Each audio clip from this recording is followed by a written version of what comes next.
I think that the massive central bank liquidity injections have certainly emboldened investors to feel that the Fed has their back, if you will.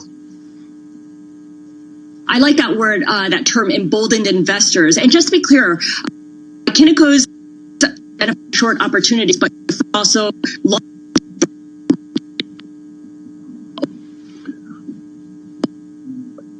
Okay, we are listening to Bloomberg Invest, a live event right now, and that is Scarlet Fu. You can hear there's some digital break up there. She is having a conversation with Jim Chanos of Kinnikos, somebody we always want to hear from when it comes to markets and what investors should be thinking about. We're working now to get Scarlet Fu back up and running. Let's see if it's working. It's a national embarrassment for Germany because a quarter of its balance sheet has gone missing, like an over-leveraged balance sheet, a business model that's flawed. Well, we think the evidence was almost irrefutable by late last year that something was very wrong here. And management statements about the delayed audits, the fact that the $2.1 billion, 1.9 billion euros at first went missing and now appears to have never been there, was the senior executives may need some questioning, shall we say, on that account. This is kind of an amazing story. This company had all kinds of signs reported by media going back a year or two now, with evidence presented, and yet people still gave the company the benefit of the doubt over and over and over again till they could hide it no longer with the delay of the Ernst & Young audit. It's really kind of an amazing case study, if you will. And I guess I have a feeling I'll be teaching it in my history of financial fraudcast as one of my future cases. Let's put it that way. Always new examples to add to that class curriculum. I wonder, though, whether Wirecard or any of the other companies that you're keeping an eye on here was using pro forma metrics, because I know that's something that you see as a common theme with a lot of companies that you're skeptical on, especially companies maybe from Silicon Valley that have to do with the gig economy. Right. So actually, Wirecard did not really abuse the pro forma metrics that we've talked about over the past couple of years. They actually, it just appears to be something much more basic than that.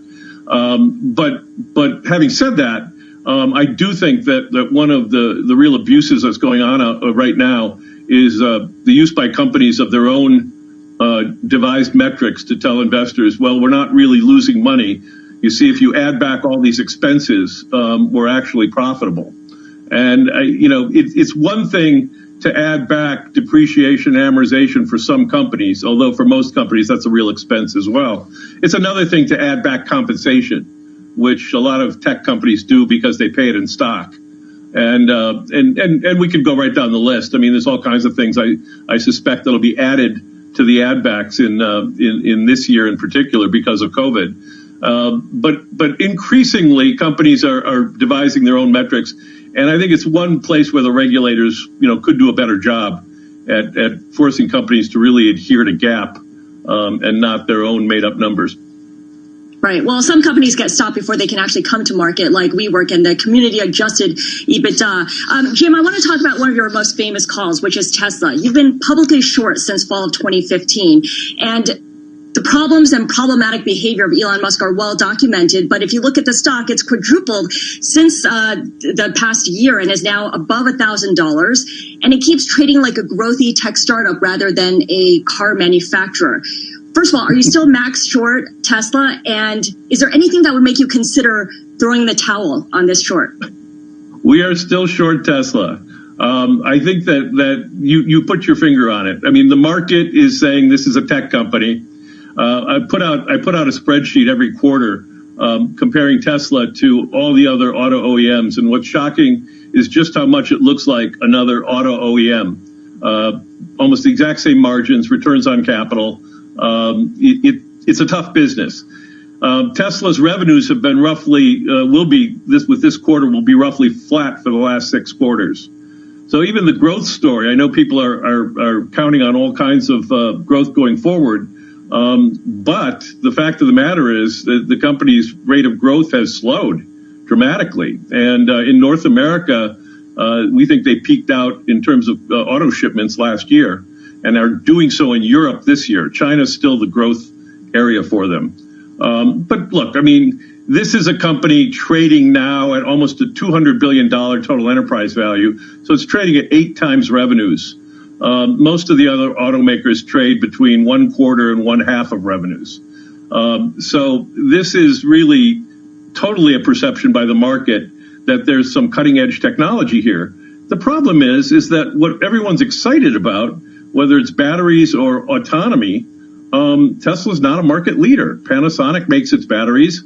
The new super batteries out of China are made by a company called CATL. Audi in its A8 actually had level 3 autonomy, while Tesla's still at level 2. And as everyone's seen the videos of sadly, of Tesla still slamming into to parked or overturned semi-trucks. I mean, it's quite something. So this company, I think, is a wonderful barometer of where people's views are on companies and speculation, because people see Tesla how they want to see it. And I think the product of Tesla has always been first rate, has been the narrative. Okay, so to be clear, you don't necessarily see fraud going on here. There might be some accounting irregularities, perhaps, in the way that Tesla calculates things. I mean, that's something David Einhorn, another short seller, has pointed out. He talks about the accounts receivable at the end of the first quarter. But do you think there's fraud going on here at Tesla? We have plenty of questions about the numbers. We have plenty of questions about management's veracity. All you need to do is go back to the Solar City acquisition and see how they justified it, and then what came out legally after that. I could go on and on and on. The offer, the bid. It's a company where we've seen a revolving door of executives. That's continued. Chief counsels come and go quickly. Let's just say, I think that the accounting side of the story is important, but the extreme valuation relative to the reality is just as important. So if that's the case, Jim, why didn't the risk off in March do further damage to Tesla and other companies that you have a short thesis on? If the crash didn't take them out, what would take them out? I mean, what did... We have been listening to the Bloomberg Invest event. That's Scarlett Fu asking questions of Kinko's Jim Chanos. And if you want to hear the answer to that question, go to Live Go on your terminal. That'll be continuing both tomorrow and Wednesday, Bloomberg Invest. That will do it for today for Balance of Power. I'm David Weston, and this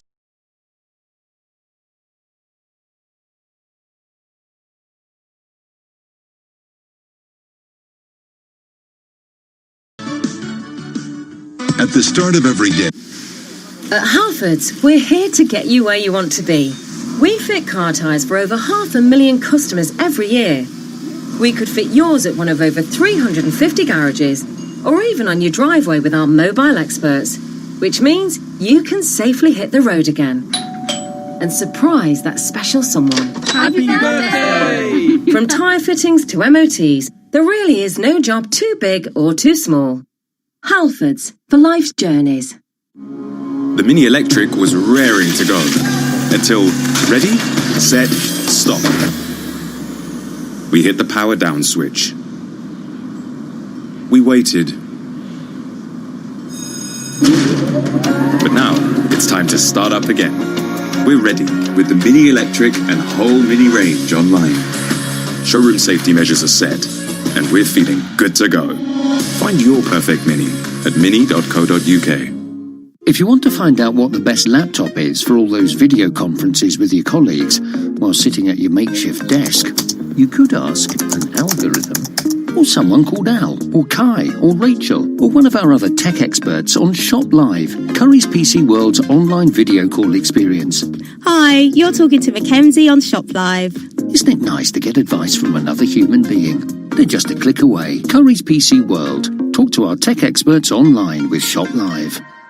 This is a message from the government about the next stage of controlling coronavirus with NHS Test and Trace.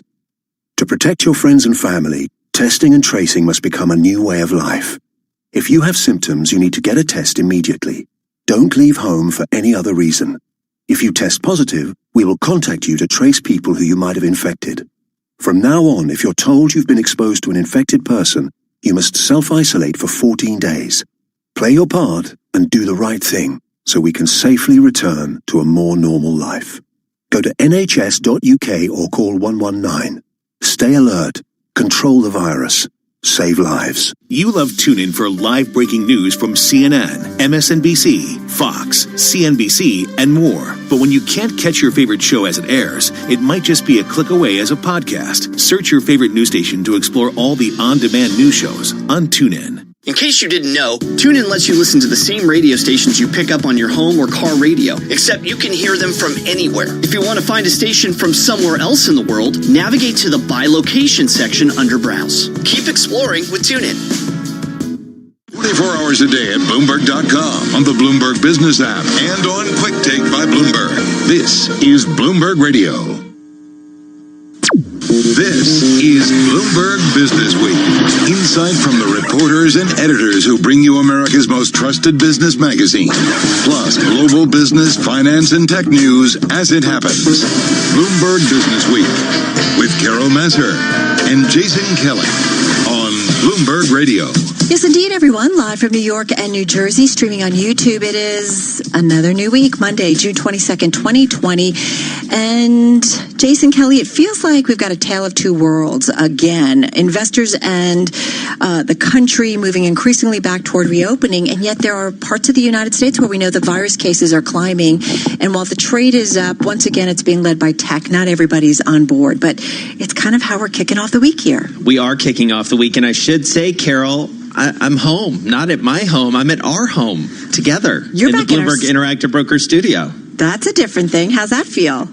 Feels a little strange. Speaking of reopening, phase 2 here in New York City. So I'm experiencing it in real time. We'll talk about it throughout the show. Part of the Bloomberg Invest Conference I'm here to participate in virtually. But it's a fascinating tale of two worlds. You're exactly right. I feel like we're living it in the moment, you and me. All right. So we're going to get to a lot of things. Great voices over the next few hours. So let's get you going, though, with a check on that trading day. Here is Charlie Pellet. Hi, Charlie. Right, well, hello there. Happy Monday to you both. I want to be like Jason. He's in the office. I'm heading back too. We've got the Dow, the S&P, NASDAQ. What is this? Week 14? We've got the S&P up 12. That is a gain of 0.4%. 3110 right now on the S&P. The Dow up 83, higher by 0.3%.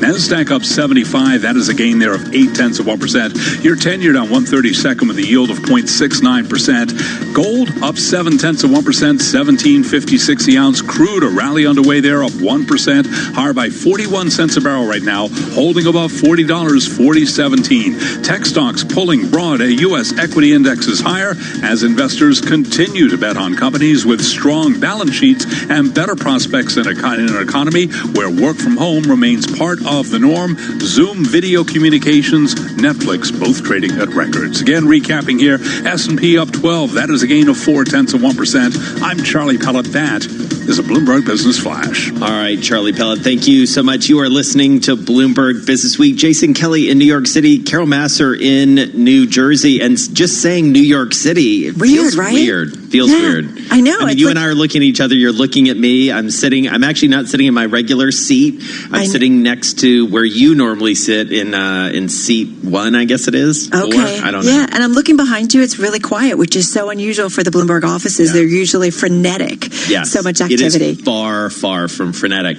And what's interesting is we are in the midst of this massive global conference, our Invest Conference. What we did was we took everything from across the world where we normally would be live and in person in New York, London, Hong Kong, Dubai, and we're doing it all virtual. And I just kicked it off with Steve Schwartzman, the U.S. side of the conversation. So we're going to bring you some of that later on. All right, we're going to talk more about that in just a moment. We do want to get to today's trade because we do have some exciting hours coming up. But let's also bring in Dave Wilson, stocks editor at Bloomberg News. He's on the remote access line from New Jersey.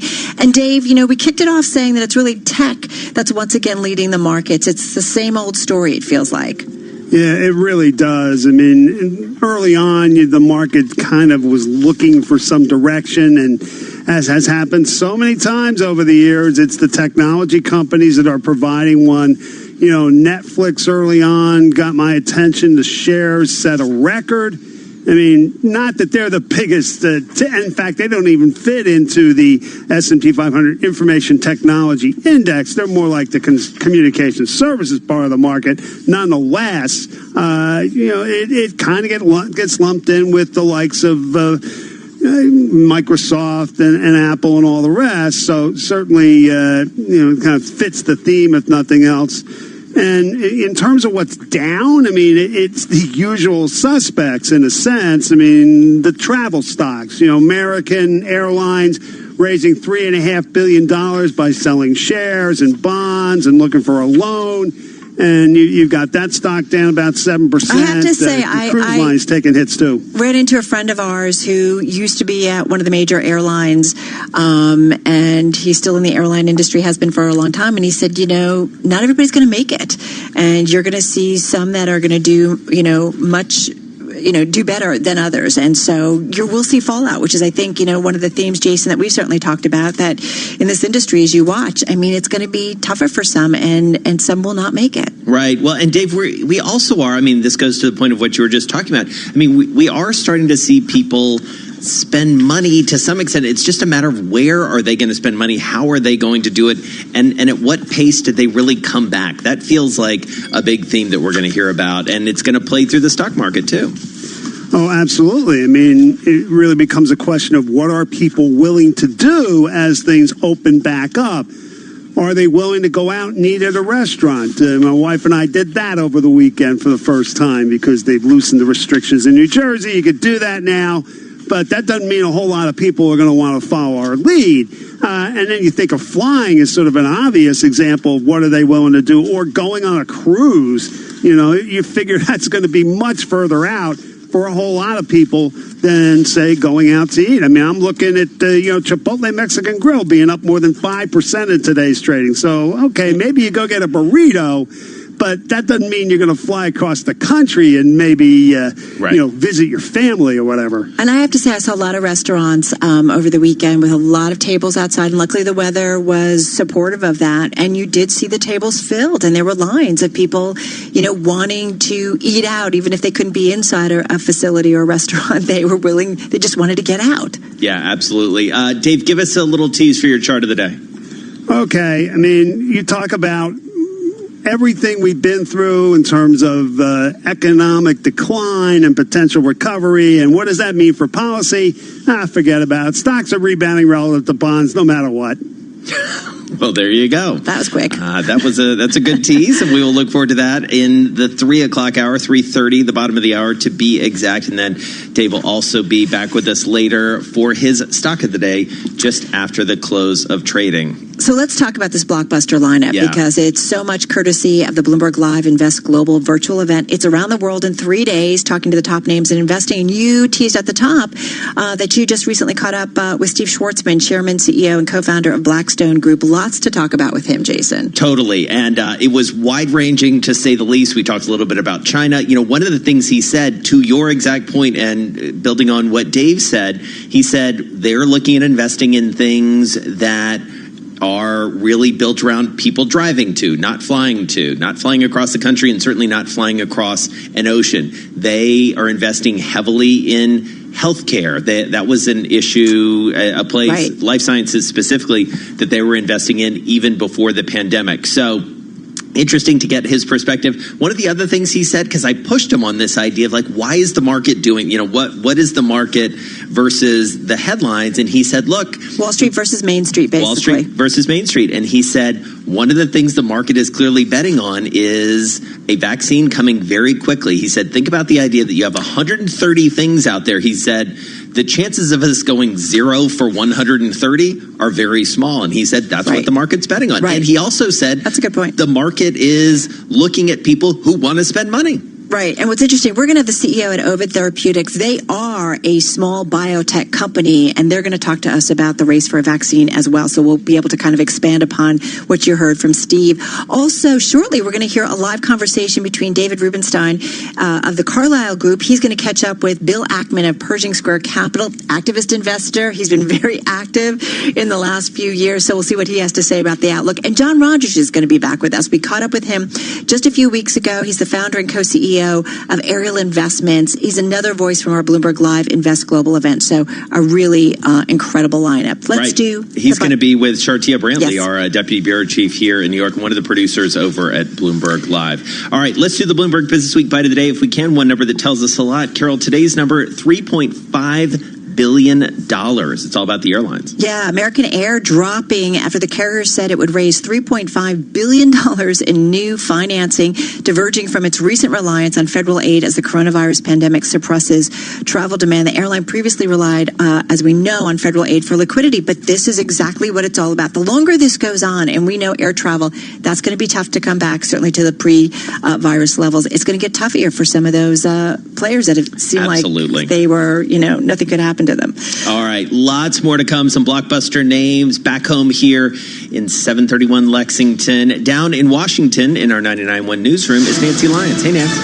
Hey, Jason. The Trump campaign is facing new pressure to deliver the boost needed to get the president's campaign back on track. He's trailing Democrat Joe Biden in national polls and spoke before a smaller than expected crowd at Saturday's Tulsa rally. Bloomberg's chief Washington correspondent Kevin Cirilli has more on how Trump campaign officials are spinning the low turnout. The campaign is pushing back against the notion and the characterization that this was unsuccessful. In a statement that was released after the rally, the campaign says, quote, "The fact is that a week's worth of the fake news media warning people away from the rally because of COVID and protesters, coupled with recent images of American cities on fire, had a real impact on people bringing their families and children to the rally." President Trump plans to travel to 2 battleground states this week for speeches, Arizona on Tuesday, Wisconsin on Thursday. Well, many states that have reopened are seeing a spike in coronavirus cases, including Florida, where the state reached a new milestone today, more than 100,000 cases. Most of the new patients are younger. Tomorrow, CDC and NIH officials will testify before House lawmakers and are expected to tell them the duration of the pandemic unknown, and a vaccine is not imminent.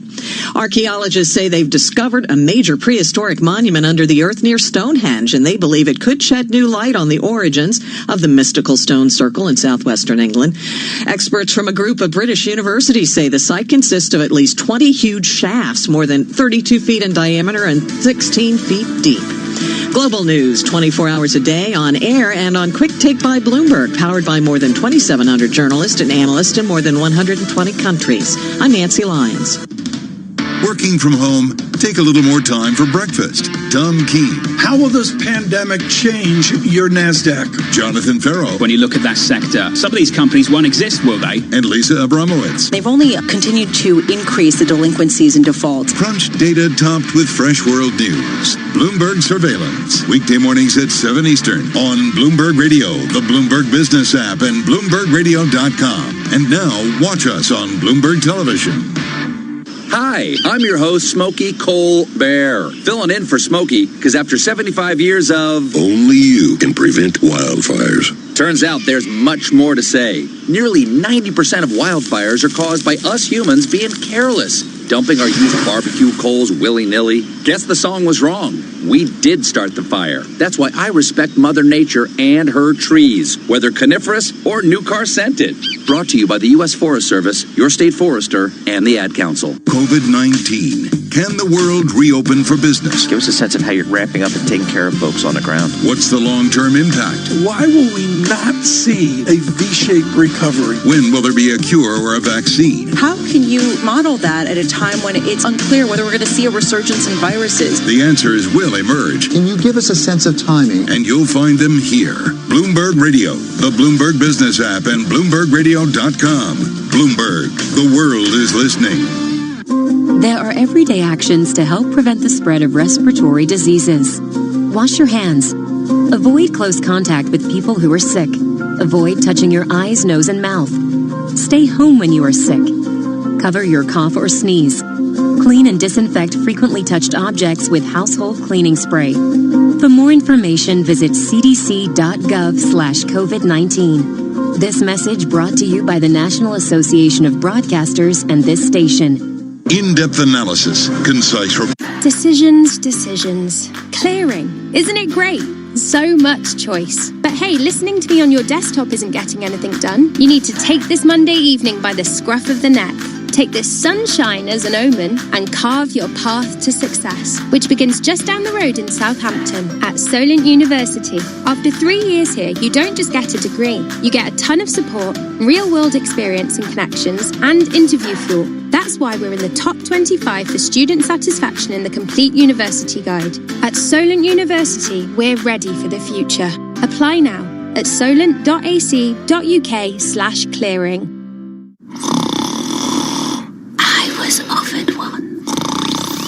I was offered one.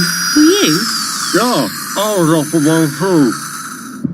1212. I was offered one. I was offered one.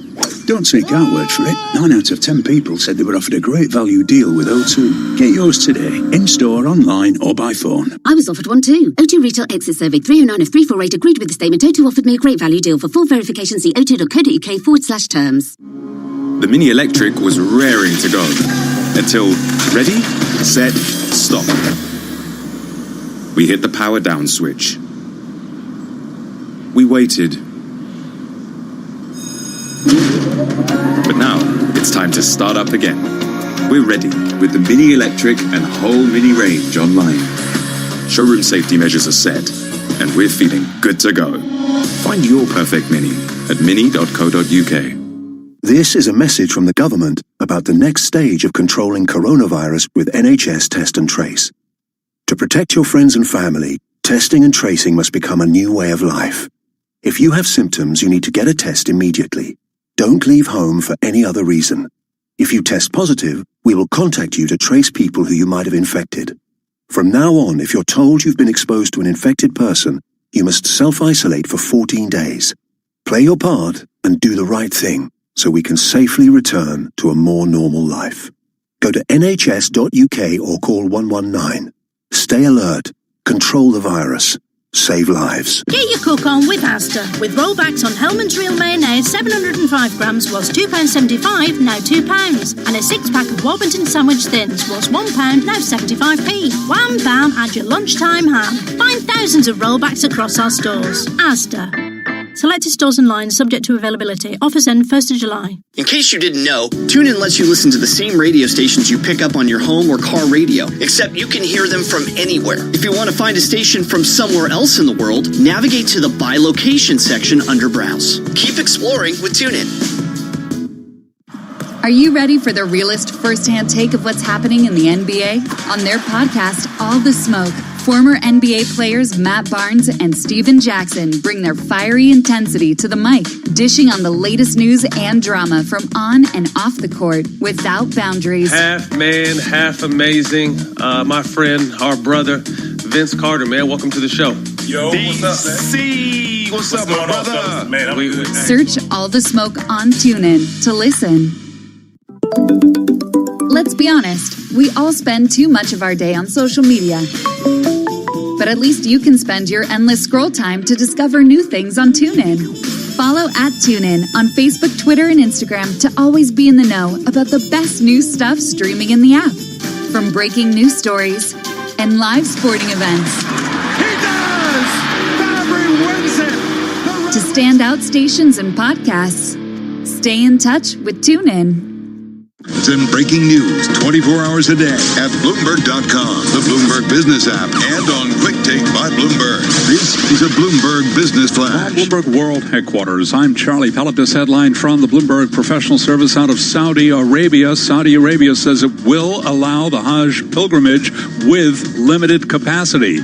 Stocks continue to push higher. We are off our session highs, though. The Dow, the S&P, and NASDAQ all advancing. Technology stocks pulling broad equity indexes higher as investors continue to bet on companies with strong balance sheets and better prospects in an economy where work from home remains part of the norm. S&P's up 12. That's a gain of 0.4%. The Dow up 72, up 0.3, and NASDAQ up 81, higher right now by about 0.8%. 10 years down 1/32 with a yield of 0.69%. Gold up 0.8%, $17.58 the ounce, and crude rallying 1.9%, now at $40.48 a barrel, higher by 0.7%. Looks like crude on track to hold above $40. Recapping, equities higher, S&P up 12, up 0.4%. I'm Charlie Pellet. That is a Bloomberg Business Flash. All right, Charlie, thank you so much. You are listening to Bloomberg Business Week. Jason Kelly, Carol Masser, right here with you on Bloomberg Radio, a busy Monday afternoon. Yeah. Well, let's talk a little bit, if we can, about the world of vaccines, Carol. Yeah, let's do it, because, you know, I want to say big picture, and I feel like you talked about this with Steve Schwartzman of Blackstone earlier. We've seen, Jason, a lot of investor intention on the drug and biotech space this year because of the coronavirus pandemic. And one stock in this space that is up roughly 70% this year is a small publicly held biotech company. It's based in New York City. So let's get into it with Dr. Jeremy Levin, CEO at Ovid Therapeutics. He's also chairman, and he's chair of the Biotechnology Innovation Organization. He's on the phone from New York City. Jeremy, forgive me, he's on the phone from Connecticut. Jeremy, nice to have you here with us. First of all, tell us a little bit about specifically what your company does, because from what I understand, you guys really focus on rare neurological diseases.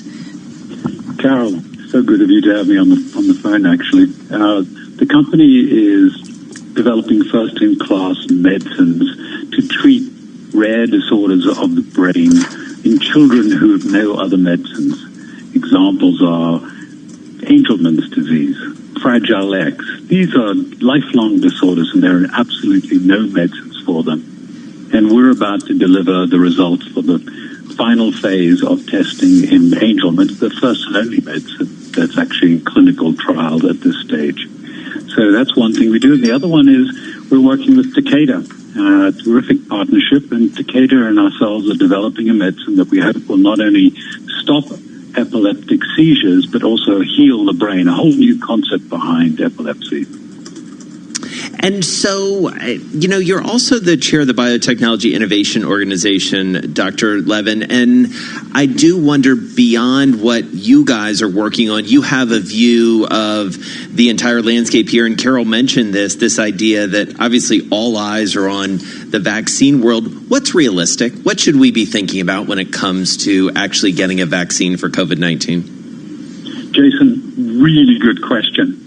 At the beginning of the year, there were 2 programs on therapeutics in the whole of the United States.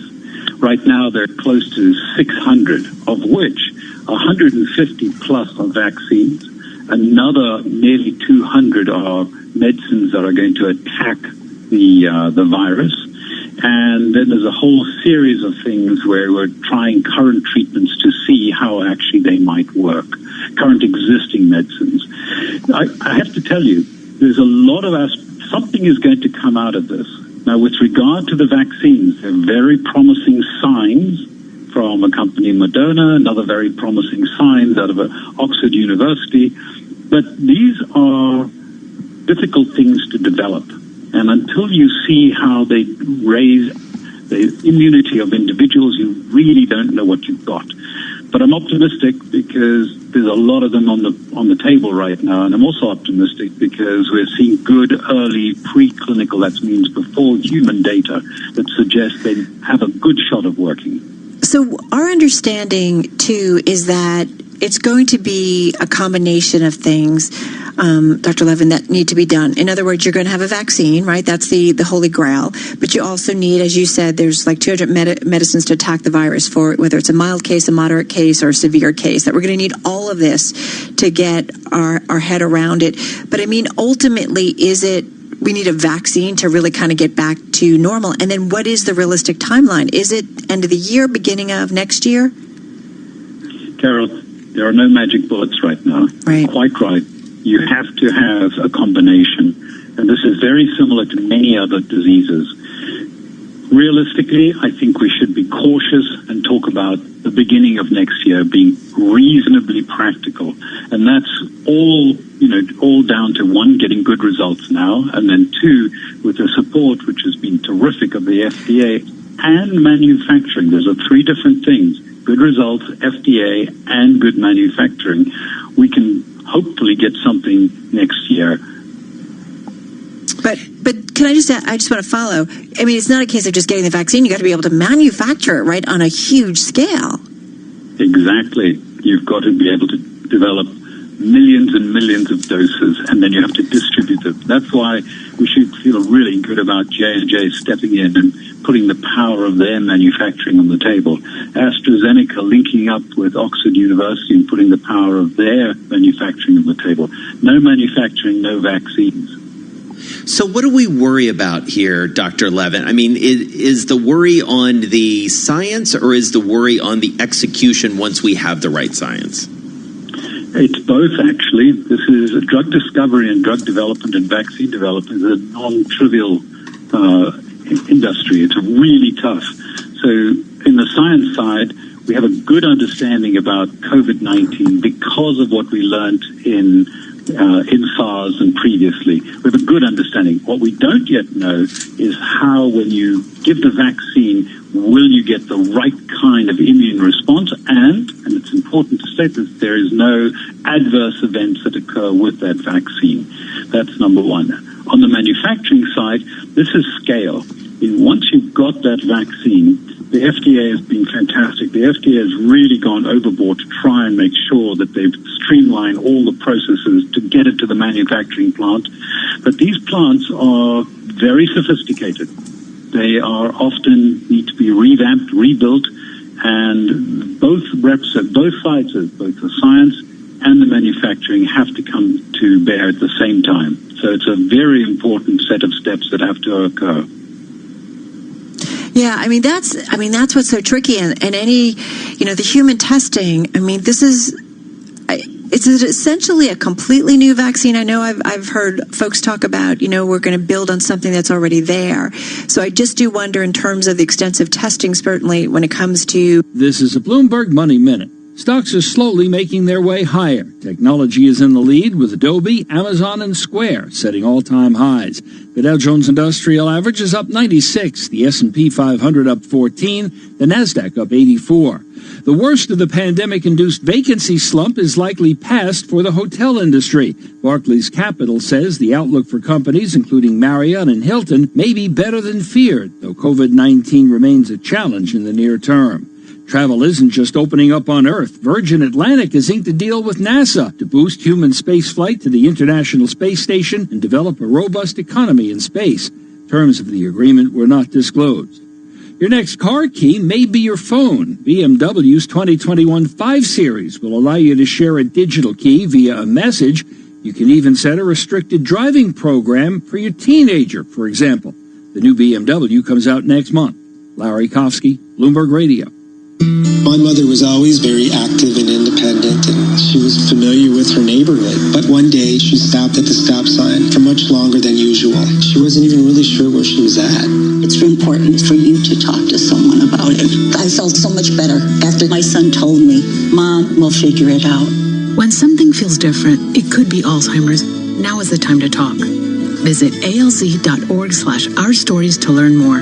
A message from the Alzheimer's Association and the Ad Council. COVID-19. On days when it seems there are nothing but questions. What about the pandemic emergency purchase program in Europe? What's the medical side of this? We try to ask good ones. How long until we have an answer on what drugs can help us fight this pandemic? How do you think this has the potential to rattle markets? Does that mean we should shut down? Bloomberg Radio, the Bloomberg Business app, and Bloomberg.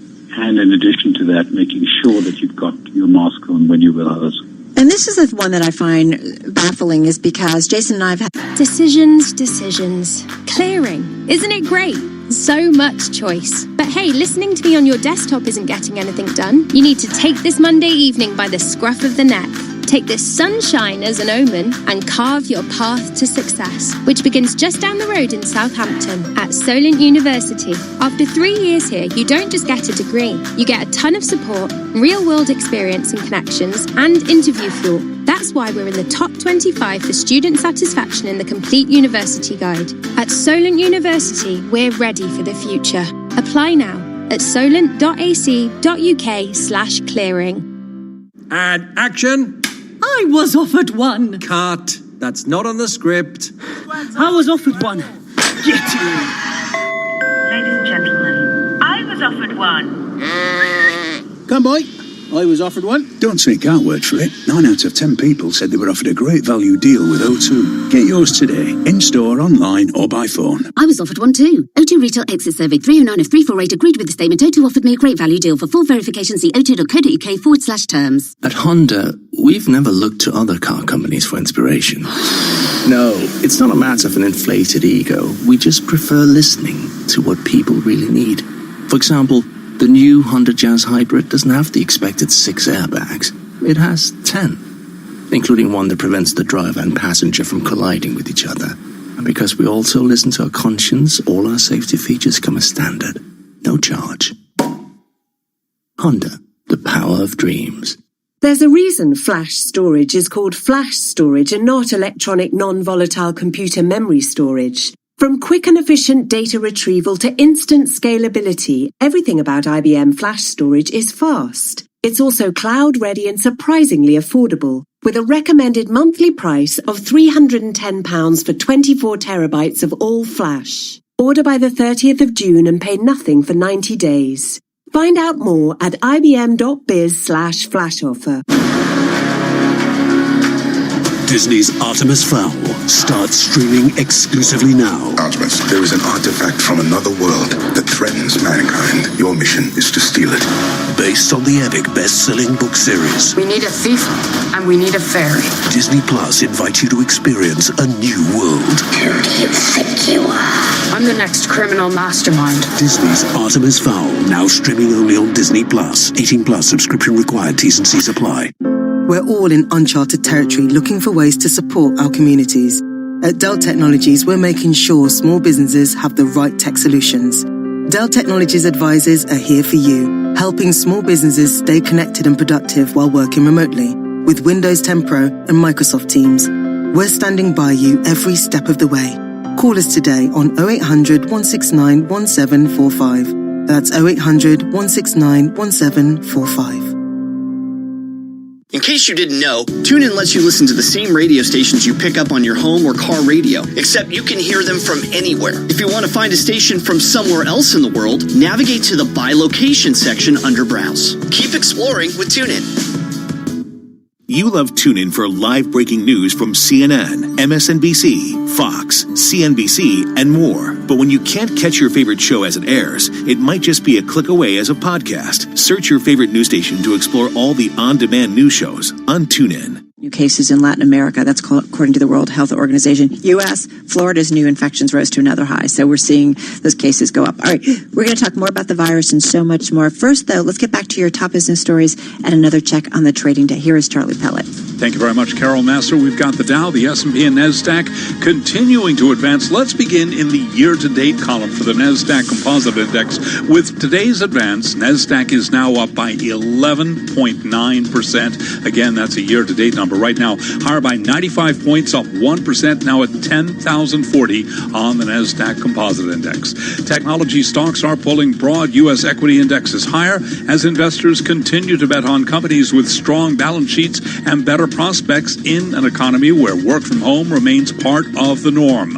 Adobe, Amazon, Square, all trading at records. Here's where we stand. We have got the Dow Jones Industrial Average up 102 points, up 0.4%. S&P's up 16, up by 0.5. The 10-year down 2/30 seconds with the yield of 0.70%. Gold up 0.7%, 17.59 the ounce. And West Texas Intermediate crude up 1.8%, now at $40.46 a barrel on West Texas Intermediate crude. Well, as we were just discussing, one area of concern for investors has been the uptick in a number of locations in coronavirus cases. But Dr. Joshua Sharfstein, Vice Dean of the Bloomberg Johns Hopkins School of Public Health, says treatments are making progress.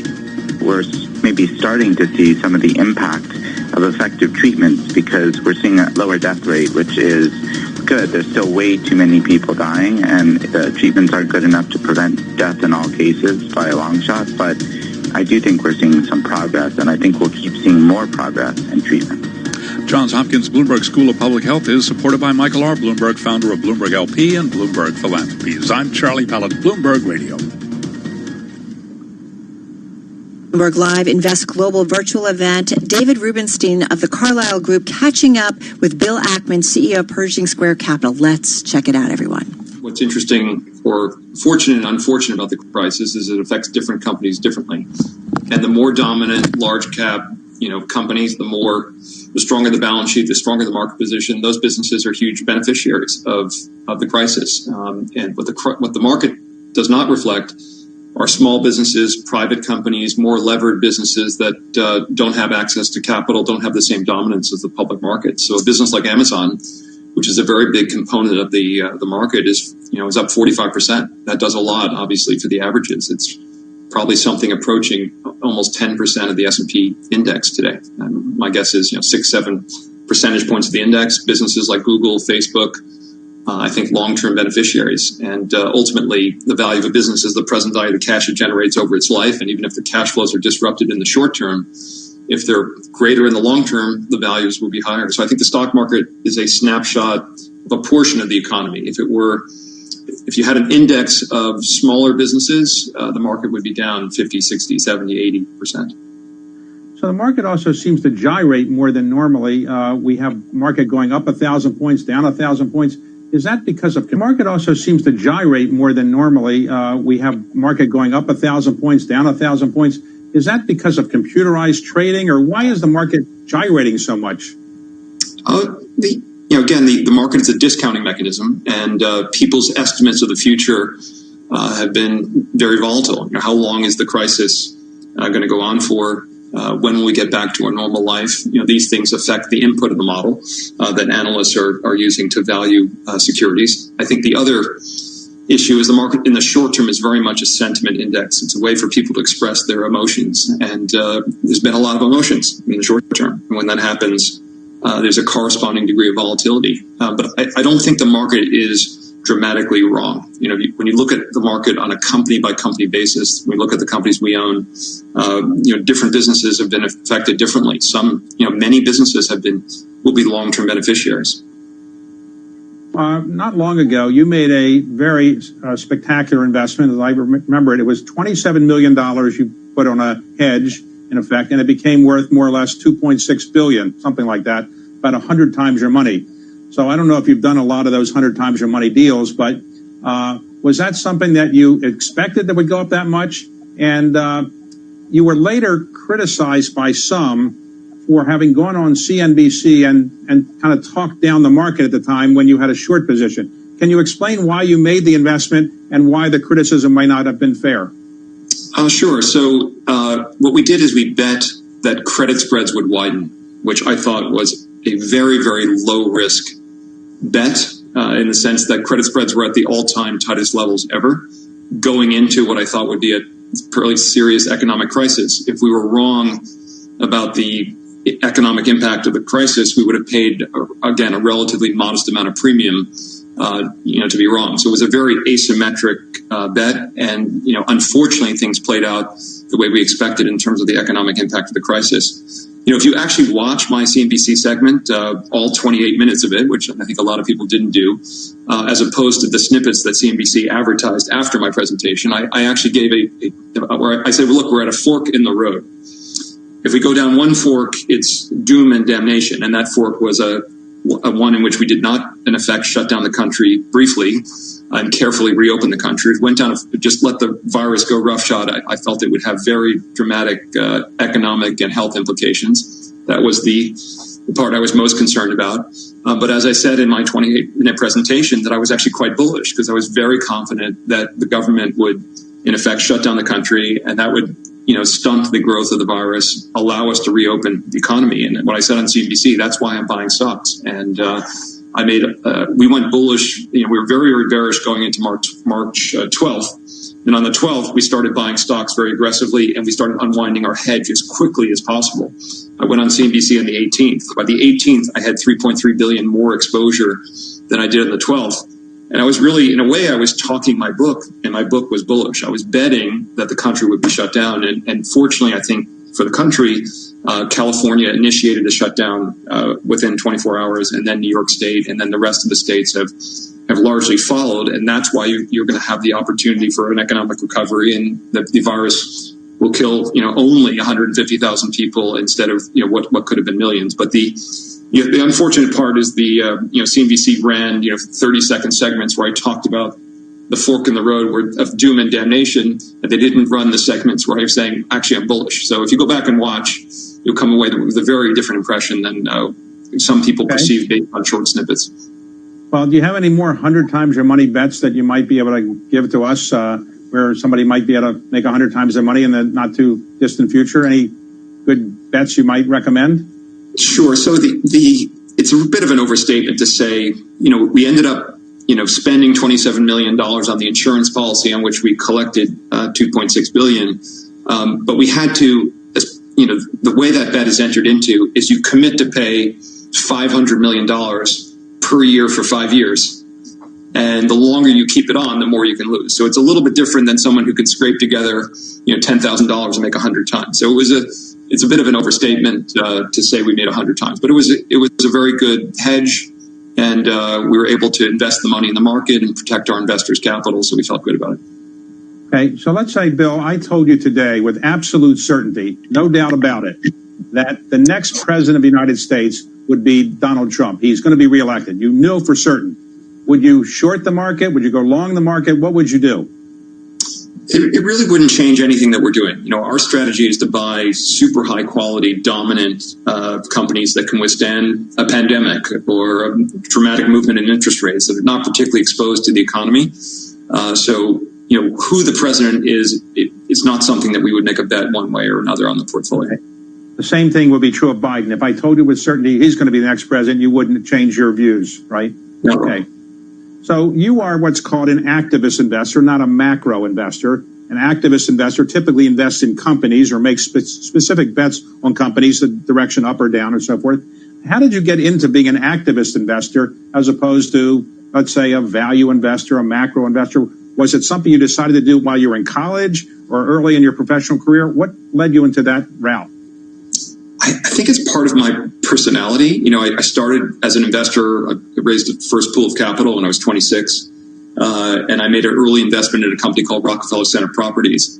And I saw management making a series of decisions that made no sense to me. And it was just so obvious the right thing to do as to how to create value. And it was being a frustrated passive investor that made me into an active investor. And, that investment turned into a very profitable and very high profile investment. And with success, one is motivated to try it again. And it's been helpful to the strategy over a very long period of time. And it's fun. And if you're passive, you can feel like the market's patsy. And if you're active, you can actually create some value. And I think it's a lot more interesting than just picking securities. We bought a stake in Chipotle at a time where the company was struggling a few years ago. We put a few directors on the board. We recruited a new CEO named Brian Nickel. It's completely turned around the company. The stock has, almost tripled in the midst of a crisis. And it just tells you that, that's a lot more fun and it's a lot more profitable. And it's, I would say, a lot more good for America than just simply being a passive stock picker. So Pershing Square was started in 2004, your current vehicle. Where did you get the name Pershing Square?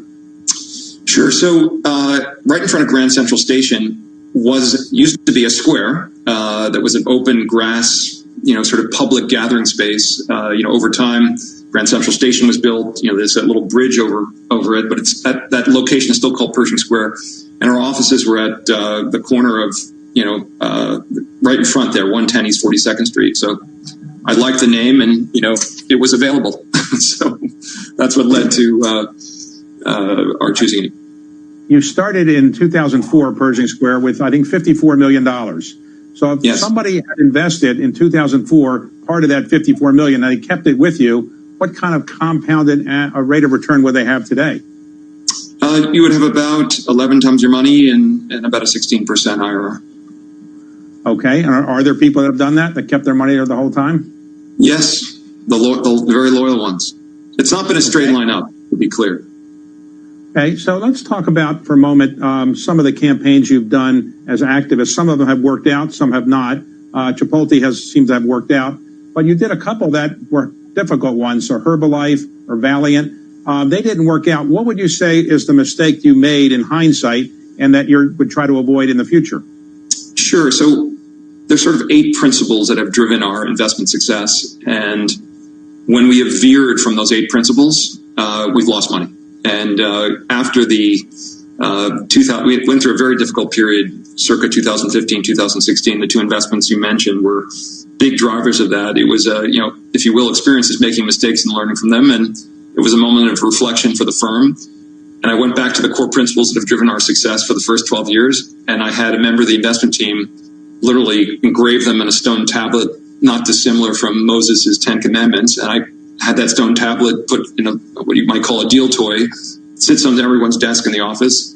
And we've adhered to those principles, ever since. And, we've been fortunate to return to the success we had for the first dozen years. So I think it's about keeping to, our principles are basically, one, invest in simple, predictable, free cash flow generative, dominant companies with large barriers to entry that earn high returns on capital, that have limited exposure to extrinsic risk we can't control, strong balance sheets, don't need access to capital to survive, have excellent management, good governance. Sounds logical, but occasionally we've diverged, and there's those times, there's a certain discipline that comes with investments, and there always seems to be a countervailing quality that caused us to diverge.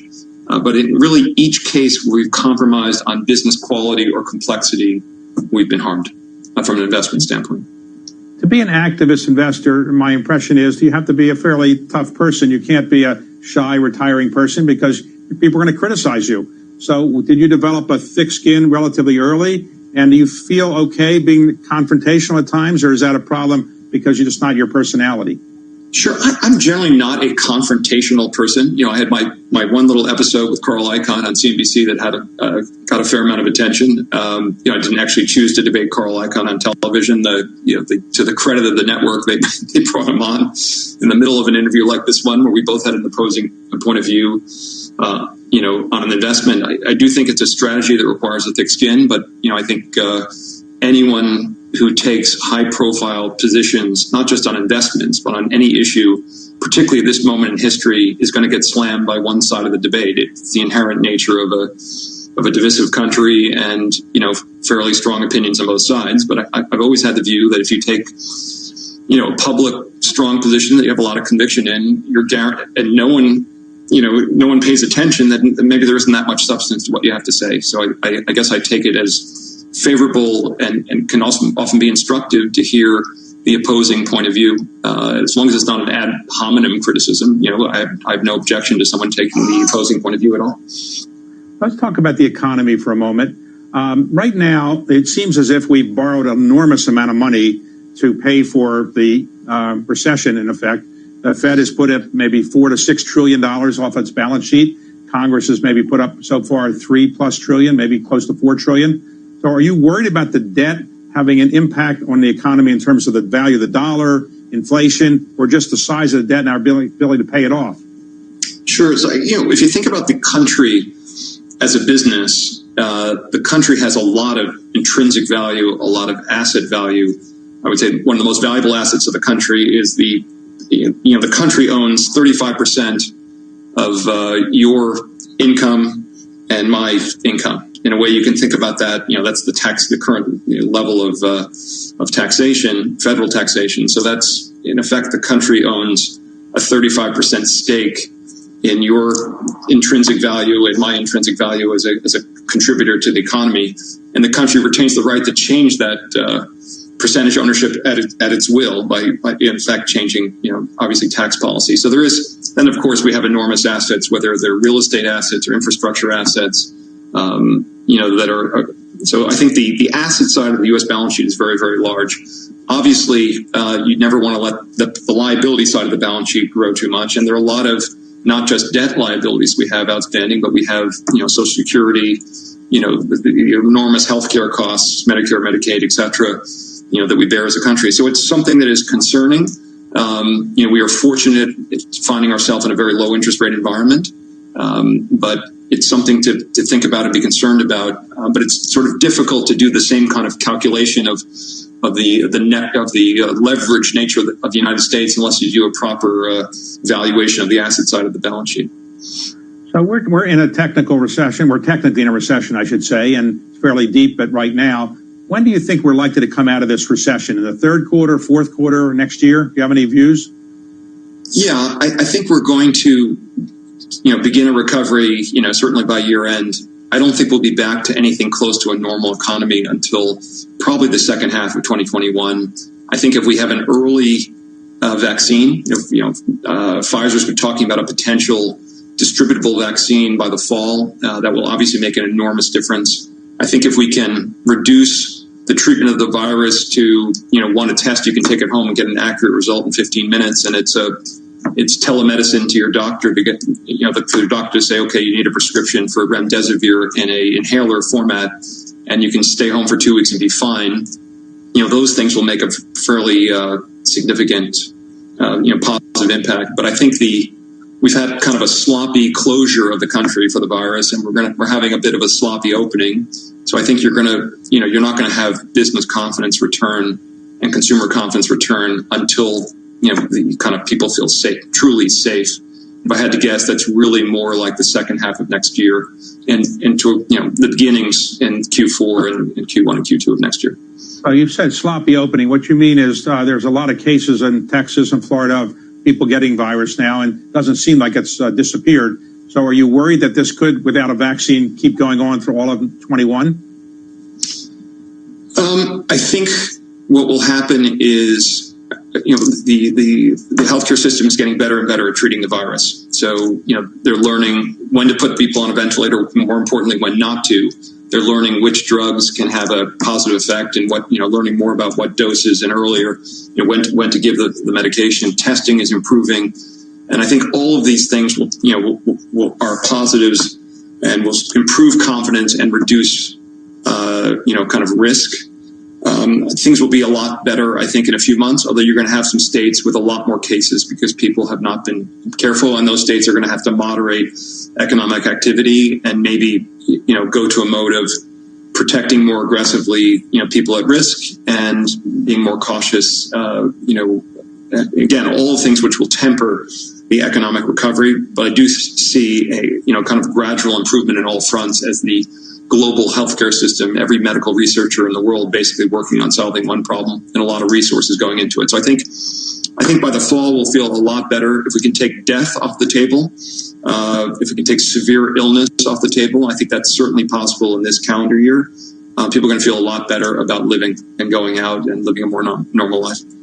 So if Jay Powell called you tomorrow and said, look, I'm not sure what I should do. Should I do more? And if the Secretary of Treasury, Steve Mnuchin, called you tomorrow, should I pass another bill working with Congress? What would you tell both of them? Would you say we need more help from the Fed, we need more help from Congress, or would you say we've had enough help? Look, I think we have to protect the most vulnerable people economically during this period of time, and I don't know when do these programs precisely run out. You need to design programs. I've heard, and we've made a lot of investments in the restaurant industry, where some of the benefits are at a level where they're better than $15 per hour, sort of the minimum entry points for many private businesses, and it discourages people returning to work. So you need to design them in such a way that you don't reduce economic incentives to return to work, but you have to have them large enough to protect people during one of the more challenging times, particularly for people at the lower end of the economic scale. Now, you mentioned earlier that tech companies seem to have done pretty well. Your firm seems to invest more in, let's say, consumer, retail, or at least some of the visible ones are in that area.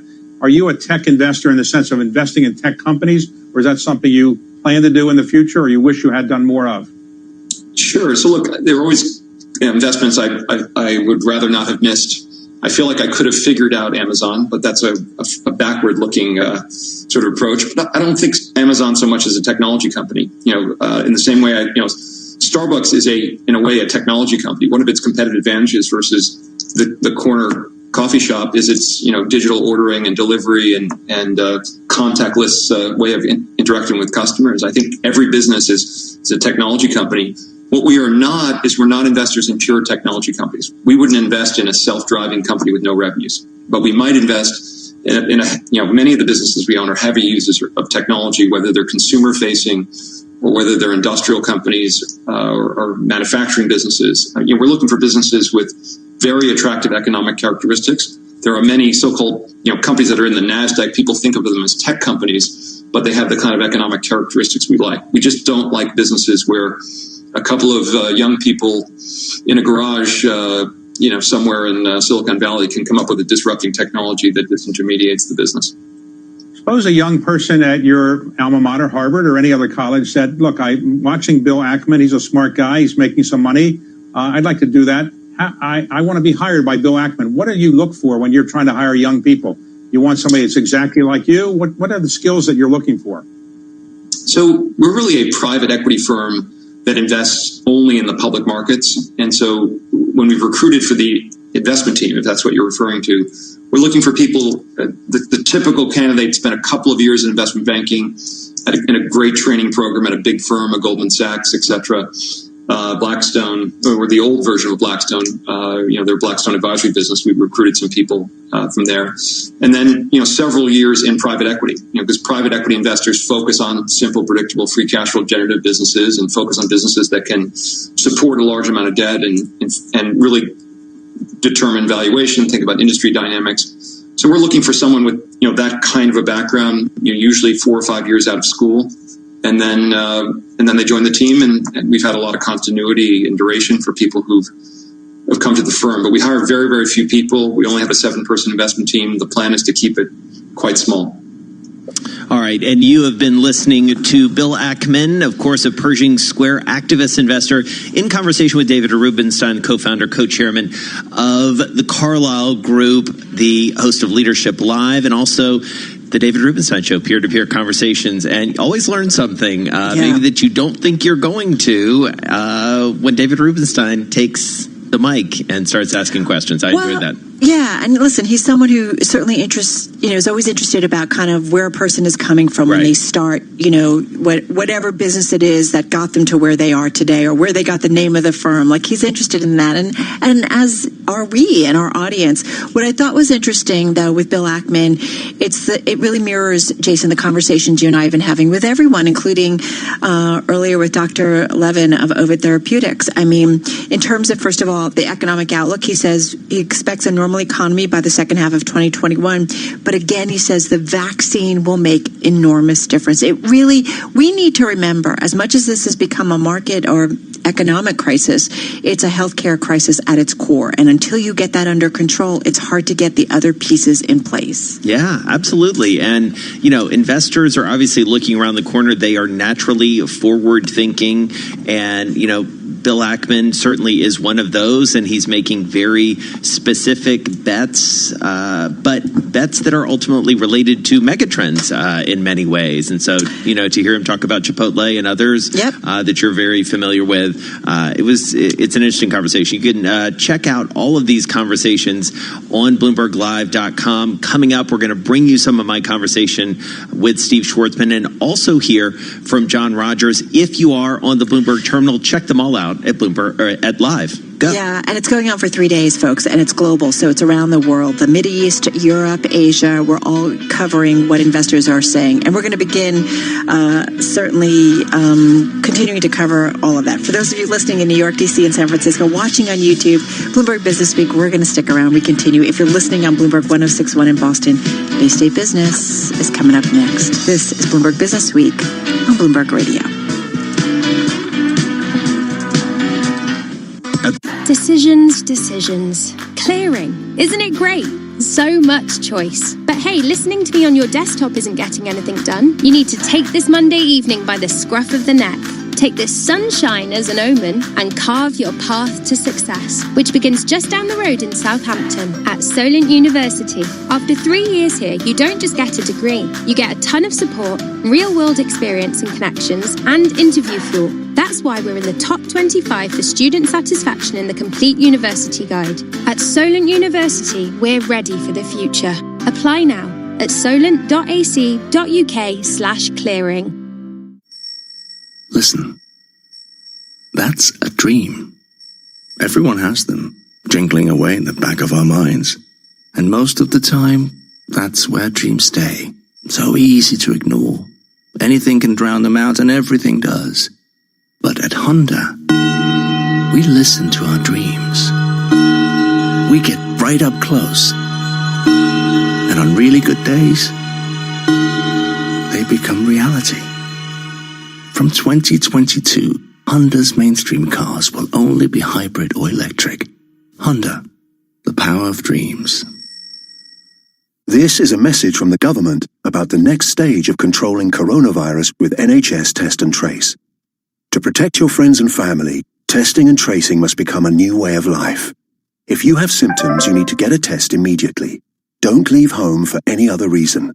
If you test positive, we will contact you to trace people who you might have infected. From now on, if you're told you've been exposed to an infected person, you must self-isolate for 14 days. Play your part and do the right thing so we can safely return to a more normal life.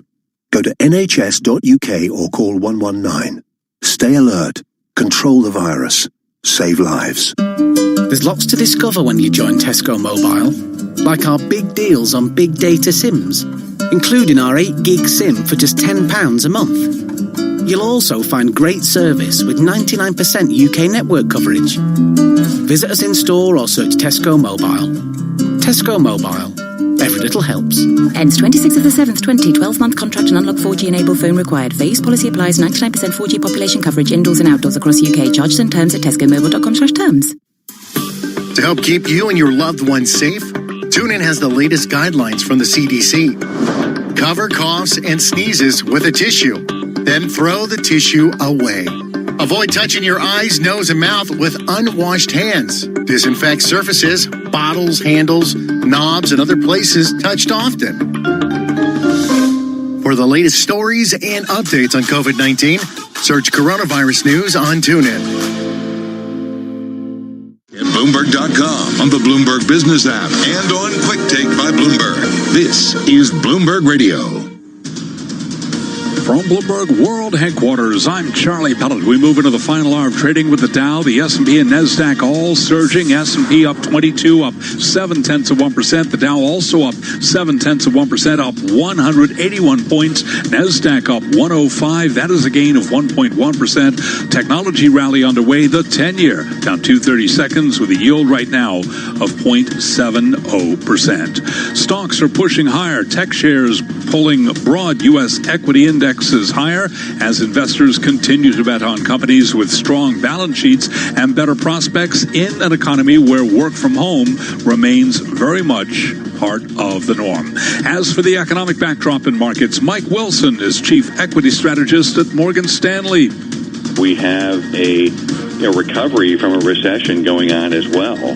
And I think it's quite frankly, it's a recovery that's hard to embrace because of the health crisis nature of what we're going through, the very scary, uncertain future from this virus. But that's normal, right? I mean, you go into a recession, there's always something kind of scary going on economically, and that creates a very, good wall of worry. And this headline from the Bloomberg Professional Service, the United States has put restrictions on 4 more Chinese state media outlets. Among some of the stocks that we are following for you today, Virgin Galactic surging after the company announced a deal with NASA to develop private trips to the International Space Station. The company said, quote, such private astronaut experiences could range from citizen expeditions to government-enabled scientific research missions. Shares are surging today, ticker SPCE, up now by just about 13%.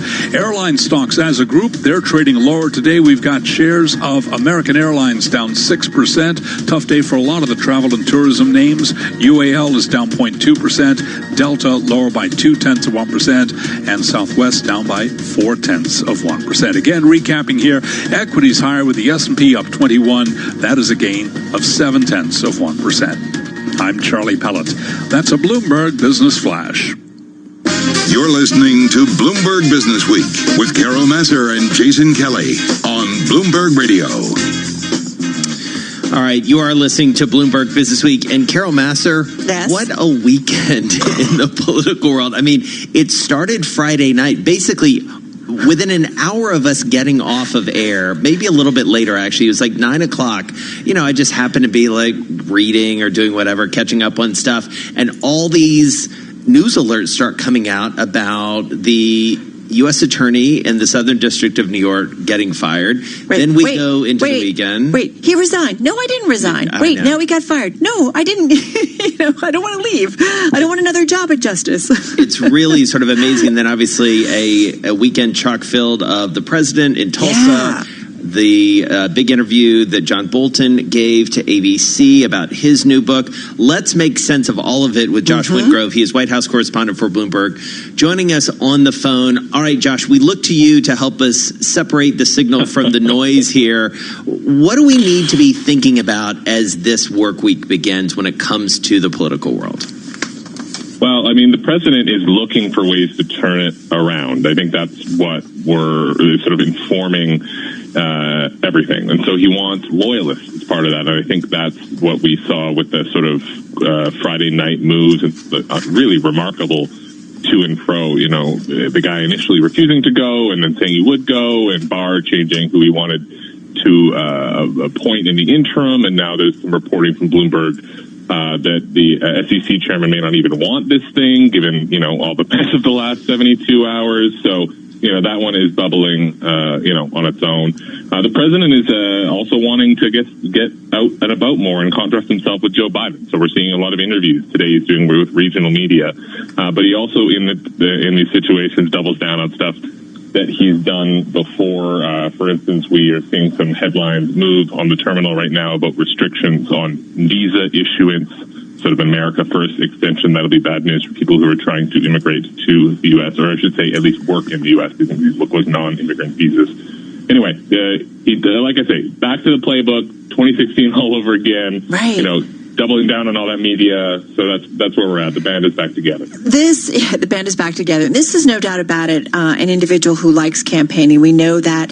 He's doing it, though, this year, Josh, with the backdrop of John Bolton's new book. It's, and we just want to play a little snippet because we know John Bolton spoke with ABC over the weekend, and he talked about many things, but he also talked about President Trump's pattern looking like an obstruction of justice as a way of life. Let's get into that. To use the phrase in the book that Trump's pattern looked like obstruction of justice as a way of life, which we couldn't accept. Obstruction of justice as a way of life? Look, these were things that I could see some evidence of, and they bothered me greatly. I talked to the Attorney General about them. I talked to the counsel to the President about them. I've talked to other members of the Cabinet about them, and relayed my concerns, and they were very much on my mind. There really isn't any guiding principle that I was able to discern other than what's good for Donald Trump's reelection. Okay, so a focus, of course, that's John Bolton, Trump's former national security advisor, President Trump's former national security advisor. Josh, so much has already been reported about what's in that book. I do wonder, is there something of substance that, as an American citizen, as an American voter who's going to go to the polls in November, that we really should be paying a lot of attention to? Well, I think his line on everything being through a re-election lens is a big one. But I think the thing that strikes me about it is Bolton is not the first to write a book, and he's certainly not the first Trump administration to write some sort of tell-all memoir. He is the highest-ranking one, though. And you now got a fairly high-profile group of folks who are former senior figures in the president's own administration who've been critical about him in the last weeks or months. That includes Mr. Bolton, of course, but also Jim Mattis and others. And so I think that is going to cause some consternation among Republicans a little bit. That said, we've talked about this stuff before. Yeah. It tends to blow over. The Senate doesn't look particularly, aghast over the president lately. And, a lot of them just want to keep the majority. So, we'll see. We'll see. I will say, though, the enthusiasm right now, the path forward is a little unclear because we know the president touted a huge rally on Saturday. The attendance was way less than he expected. He's reportedly upset about that. The White House is insisting that he was not upset about that. And so we don't really know what they're going to do going forward on this to try to change the channel for Bolton. Is it a sign of waning support, though, among his supporters? Or is it just... Well, the polls would indicate that, for sure. For sure. I mean, there's not been a lot of good polls. What they're saying, this is the positive spin they're putting on it, is that in swing states, so not nationally, in swing states, the president is still competitive against a defined Joe Biden, and that means that they're going to throw everything at the wall to try to make voters think that Joe Biden is a worse choice. Most people in the president's orbit believe that if the election is about Biden versus Trump, Trump can pull it off. But if they think it's a referendum on Trump and his performance, that is a lot more problematic for the president. And so what do we look for now as sort of the next milestones for the president? He's got another rally, I believe, coming up in Arizona. Is that tomorrow, Josh? I mean, is that sort of a reset to the reset? It's not a rally per se, but he is traveling to Arizona. I think we're going to continue to see him go out and about. Arizona presents an interesting one because, as you know, it is arguably the biggest hotspot right now in terms of virus cases. They have a huge outbreak going on right there, and the president is trying to, press ahead and kind of pretend that the virus is gone. The death rate is what is the new goalpost that they go by are lower. But America on Saturday recorded like 34,000 new cases. It's the highest total in 7 weeks. So we're not out of this. The president might have to switch gears and kind of acknowledge we're not out of this. And one way to do that is to get people to act like we still have a pandemic and, wear masks and stuff. But this White House has shown no interest in doing that. In fact, today they pulled down a tent that screened media at the White House. You no longer have your temperature checked when you walk into the White House as a reporter. Wow. No kidding. Wow. That's a very interesting inside dish. All right, Josh Wingrove, thank you so much, White House correspondent for Bloomberg, joining us on the phone. So much to keep an eye on, and we will continue to, Carol, when it comes to the world of policy and politics. We didn't even get to talk about, what may happen with the police reform bills that are sort of making their way through the Congress as well. It's such a conflict, though, right? About, we keep talking about this kind of the tensions of, reopening versus spikes of cases and how do we figure this one out? All right. We'll continue to follow. Of course we will. Let's get back to world and national news headlines. We'll probably touch upon the virus here. Here's Nancy Lyons. Yes, I'm going to talk about it. The nation's hardest hit city in the coronavirus pandemic, New York City, is marking a major sign of progress today. Phase 2 of reopening. Mayor Bill de Blasio says it is worth celebrating. Historic day as the nation's largest city, the nation's largest economy gets back on its feet. Phase 2 begins today.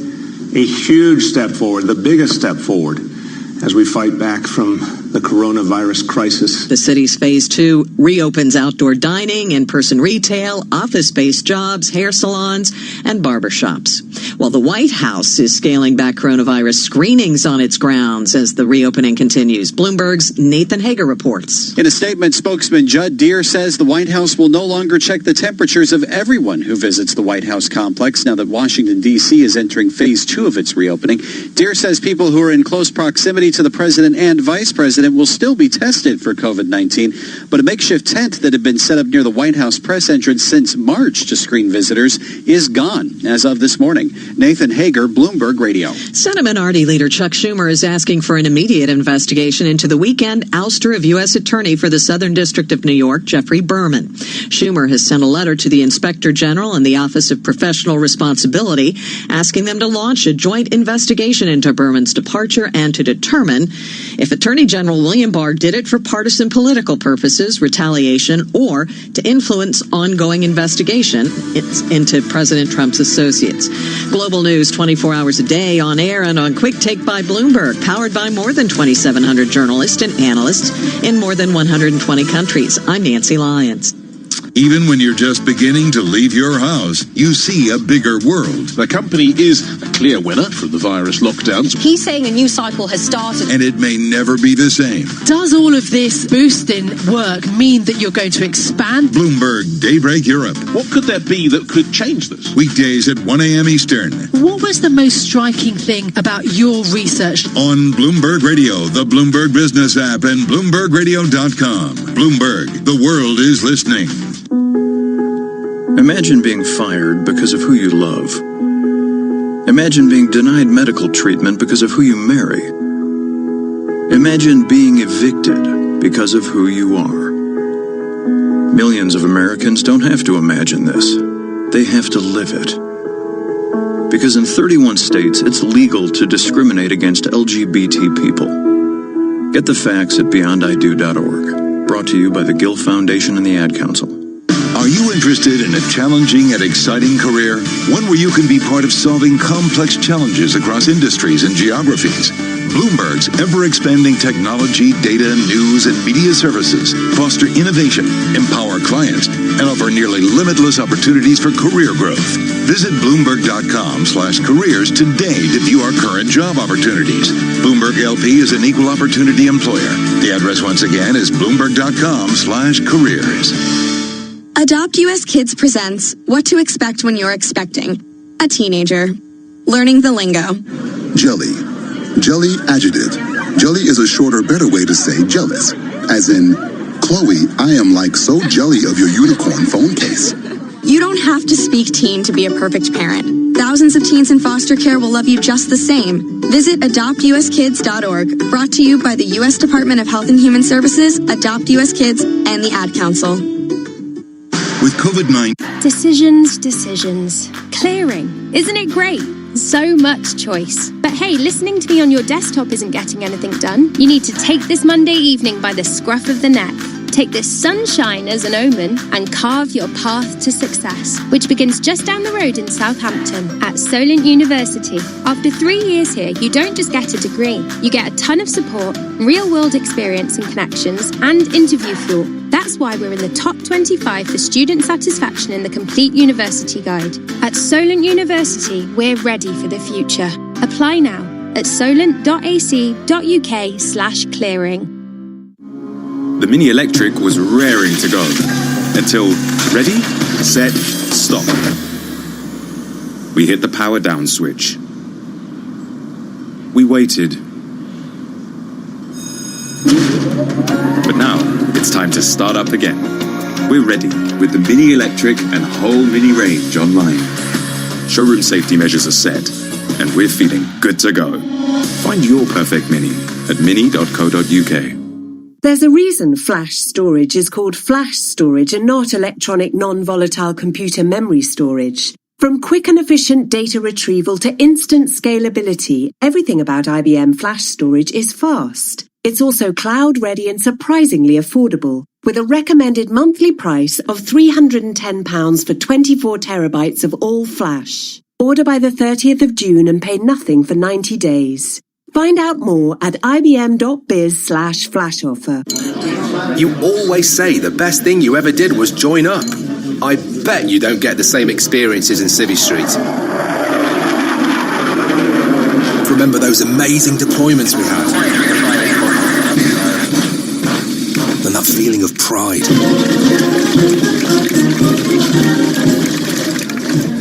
We'd love to have you back. Go on. Feel the pride again. Search RAF Rejoiners.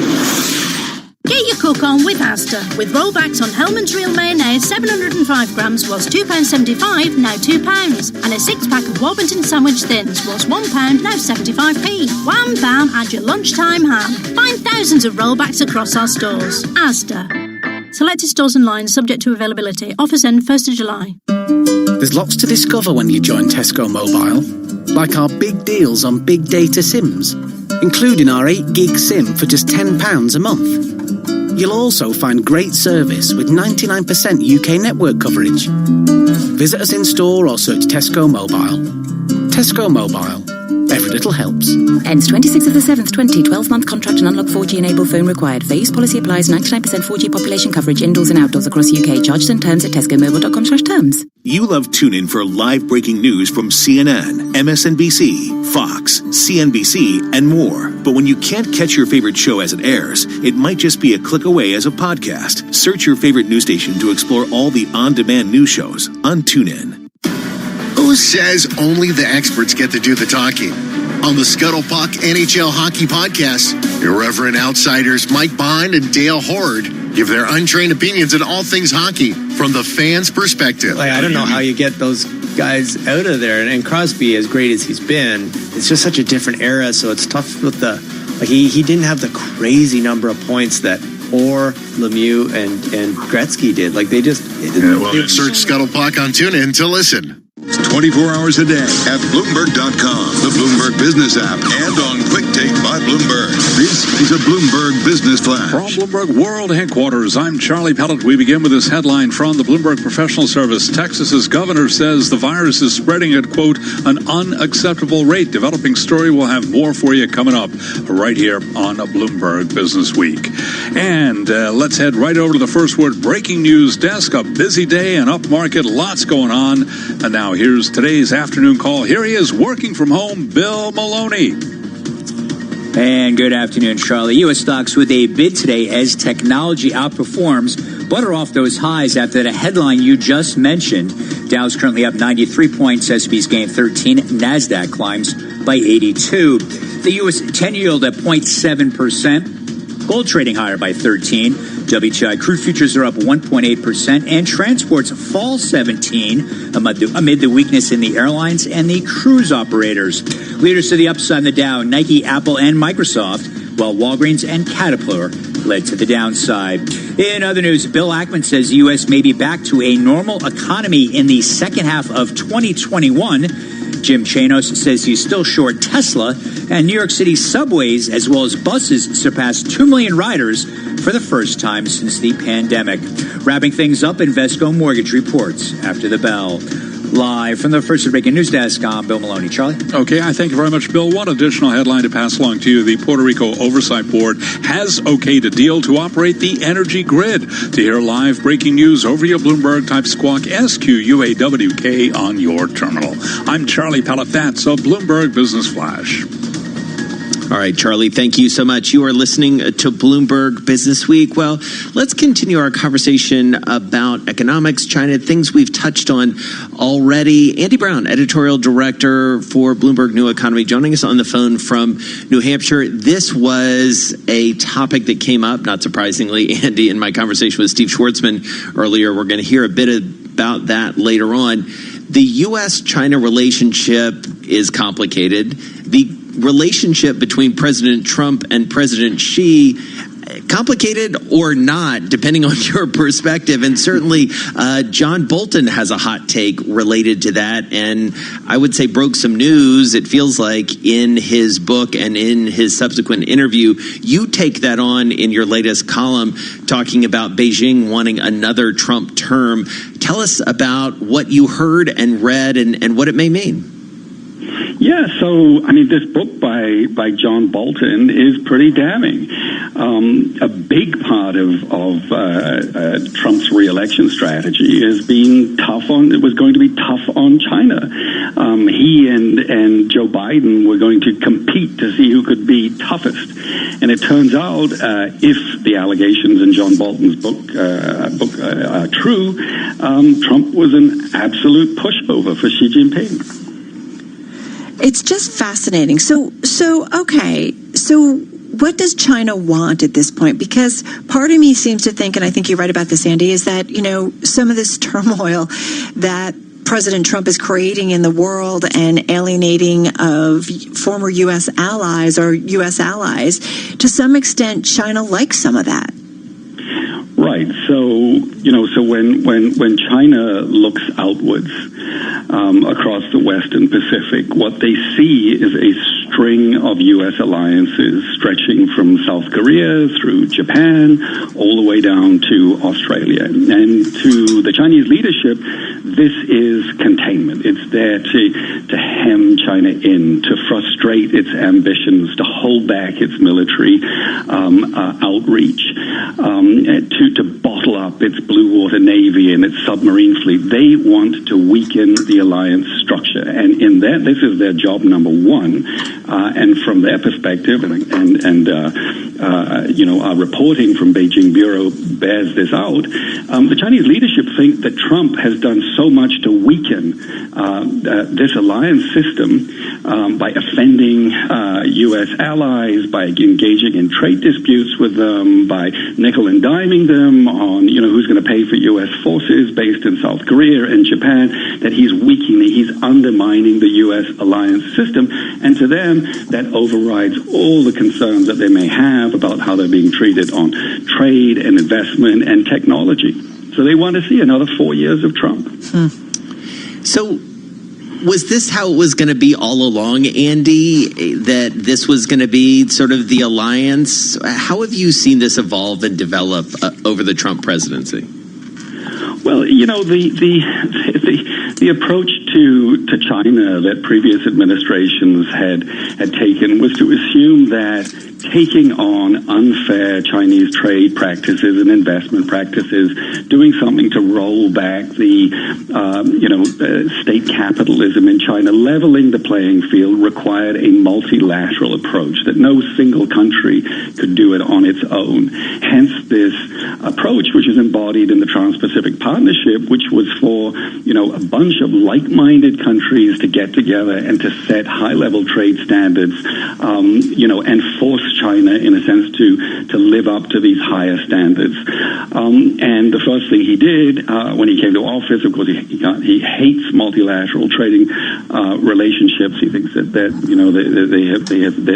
exist in order to disadvantage the United States. As he pulled out of that, and he's been pulling out, of course, of international arrangements ever since, from climate change to human rights and so on, and latterly, of course, defunding the WHO in the middle of a pandemic. What I find interesting, we just have about a minute left, Andy, is that, if you believe everything that John Bolton puts in his book, I guess the biggest thing, certainly with President Trump, when it comes to a lot of issues, but China in particular, it sounds like what he says maybe perhaps behind closed doors with President Xi Jinping versus what he says publicly are often two different things. Yeah, I mean that's right, and one of the most damning revelations of this book was him huddled with Xi Jinping, with nobody listening except the interpreters, and telling Xi Jinping that building the internment camps in Xinjiang, which hold up to 1 million or more Uyghur Muslims, was, quote, exactly the right thing to do. What the Bolton's point throughout all this is that essentially Trump was ready to give away any and all American interests around national security, around human rights, in order to secure this trading agreement with China. In other words, everything for him was transactional.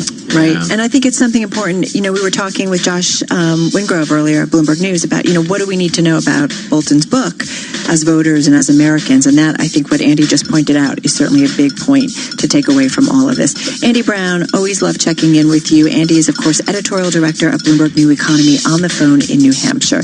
You are listening to Bloomberg Business Week. Carol Massar, Jason Kelly, and this is Bloomberg. This is a Bloomberg Money Minute. They say that breaking up is hard to do, but after 15 years, Apple and Intel will go their separate ways. Apple, as expected, is dropping Intel processors from its Mac computers in favor of chips designed in-house. Apple's move was announced at its Worldwide Developers Conference, where it also unveiled an update to its iPhone home screen. Users will be able to place widgets that sit between the grid of apps, such as for the weather or a calendar. Apple is up 2.5%, one of several technology stocks sending the Nasdaq into record territory today.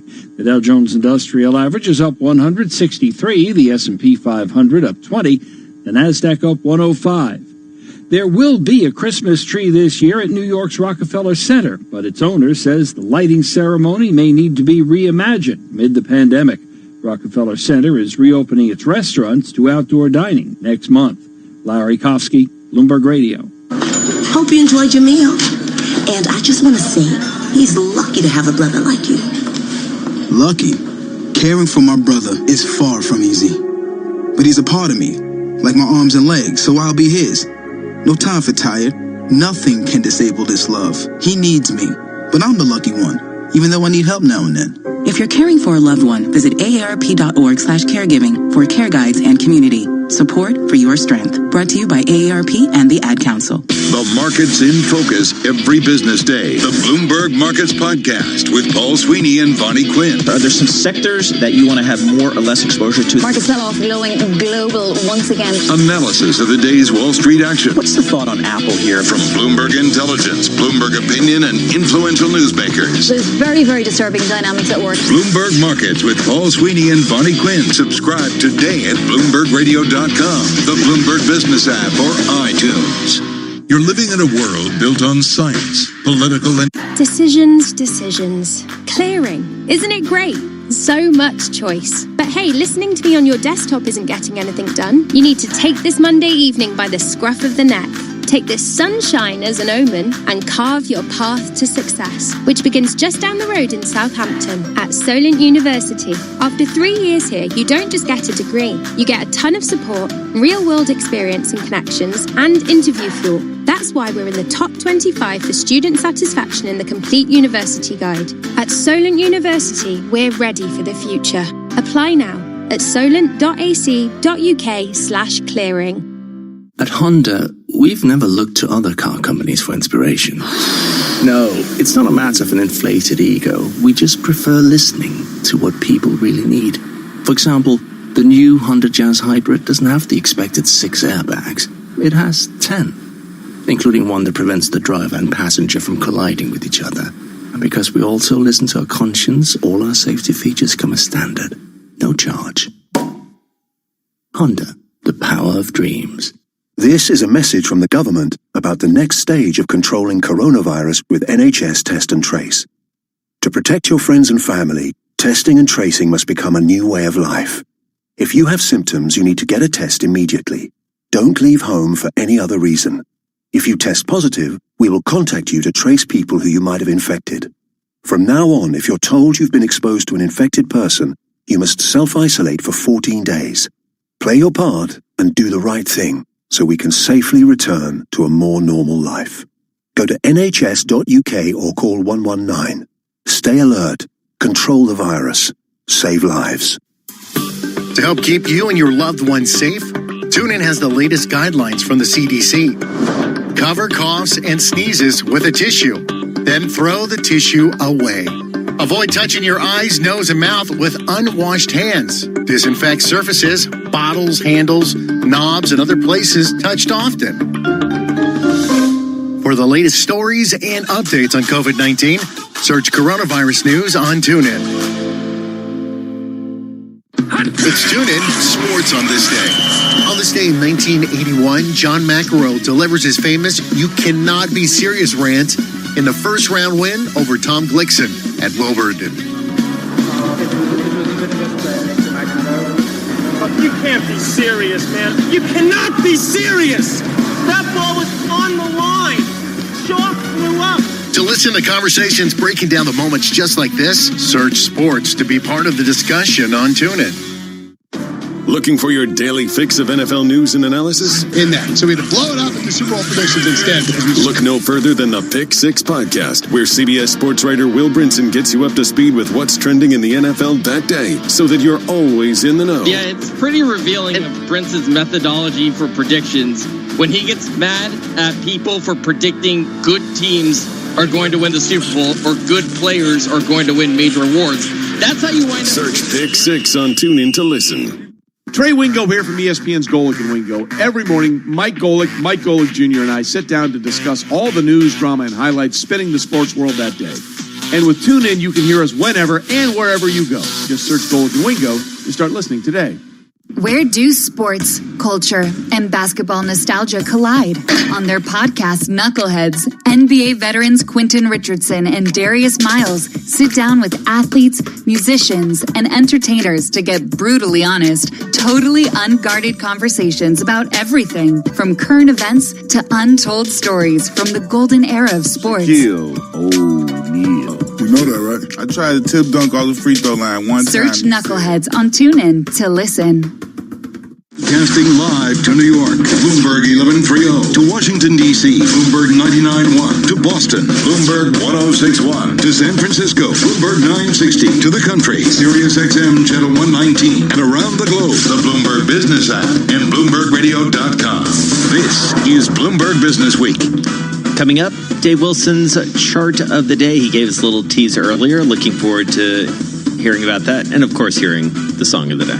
We are indeed. All right, looking forward to that in just a moment. Let's get back to your top business stories and a check on the trading day. Here is Charlie Pellet. 29 minutes to go, Charlie. Indeed. Let's get right to the numbers. I'll give you the story in just a moment here. The S&P is down 11, a drop there of 0.4%. The Dow have been down quite a bit more, up now by 87 points, up by 0.3%. Have been pairing some of those gains really in the past couple of minutes. NASDAQ up 76. That is a gain of 0.8%. 10-year down 3/30 seconds with a yield now of 0.70%. Stocks paired gains after Texas added to concern that flare-ups in virus cases could hamstring the economic recovery. Technology shares do remain higher as investors continue to bet on companies with strong balance sheets and better prospects in an economy where work from home remains part of the norm. Adobe, Amazon, Square, all trading at records.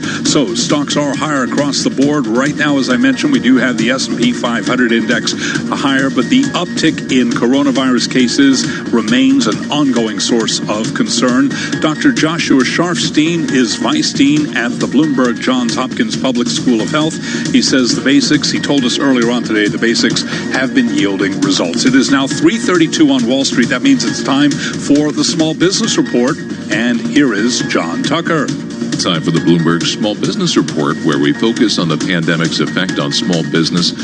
New York City moving to phase 2 of reopening today, and that means restaurants and bars can offer outdoor dining. At Bloom's Tavern on 58th Street, the managing partner there, Noel Donovan, has been scrambling to get his establishment ready for today. Noel, tell us how you expect things to shake out with the face mask, social distancing, everything else. It is going to be a drag at the beginning. People will see it's been tough. We will have every restriction. We'll have people on the door requiring people to wear masks and PPE and wash hands and sanitization. But, you know, being Irish, we will find a way to have fun. We will envelop it into our environment. You know, it's not just about getting fed. It's creating an atmosphere. Yes, it will be a drag at the beginning, but people need to relax. Okay. Yeah. How much of the business is dependent upon corporate clients coming back, the businesses in the neighborhood? Oh, pretty much, I would say about 60% of my business is all usually corporate business. It's for the location that we're in. You know, we've been trying to develop our catering business more. Our virtual restaurant, Sutter and Chick, has been a brilliant help during this time, and it's been helpful. But I want to see New York reopen. I want to see people come back to their apartments. The old days are kind of gone, but we have to develop a new normal, a new future, and be responsible and fair. And, you know, people need to relax and enjoy themselves, and we'll see how it goes from there. All right, keep us posted. Noel Donovan, managing partner at Bloom's Tavern in Manhattan. Thanks, Noel. We're going to continue bringing you stories of small businesses coping, adapting, and changing in the face of the coronavirus pandemic every day at this time right here on Bloomberg Radio. And that is your Bloomberg Small Business Report. And we thank you, John Tucker. GE plans to replace KPMG as its auditor following a series of high-profile financial stumbles. GE has picked Deloitte. GE shares, they are lower now by 1.8%. Disneyland Paris will start reopening to the public gradually from July 15th. This according to AFP, Agence France Presse. Disney shares, they're up today by 1.3%. Again, recapping here, S&P is up 13 points, up 4.10%. It is, however, off its session highs. I'm Charlie Pellet. That is a Bloomberg Business Flash. All right, Charlie, thanks so much. You are listening to Bloomberg Business Week right here on Bloomberg Radio. All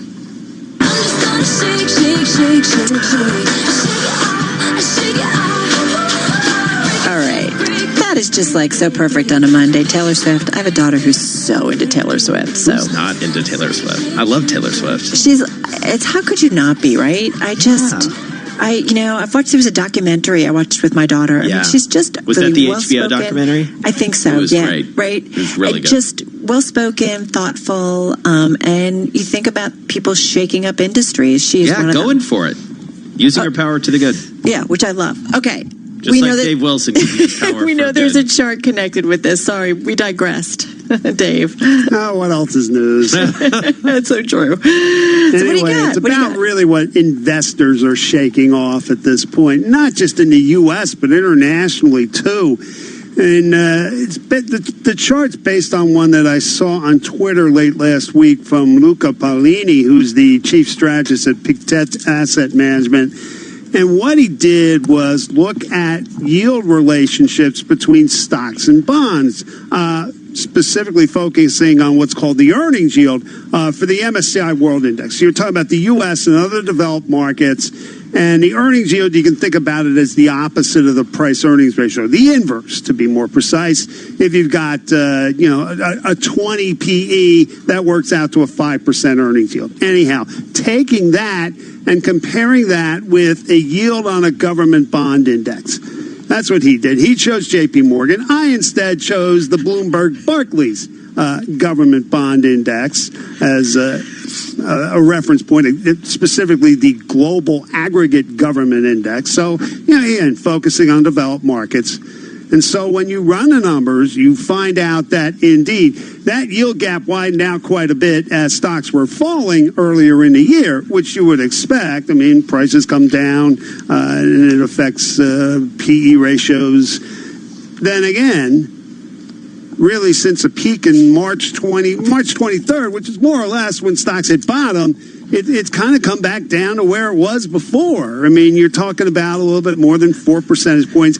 And all this happening against the backdrop of an extreme when it comes to where's economic policy headed.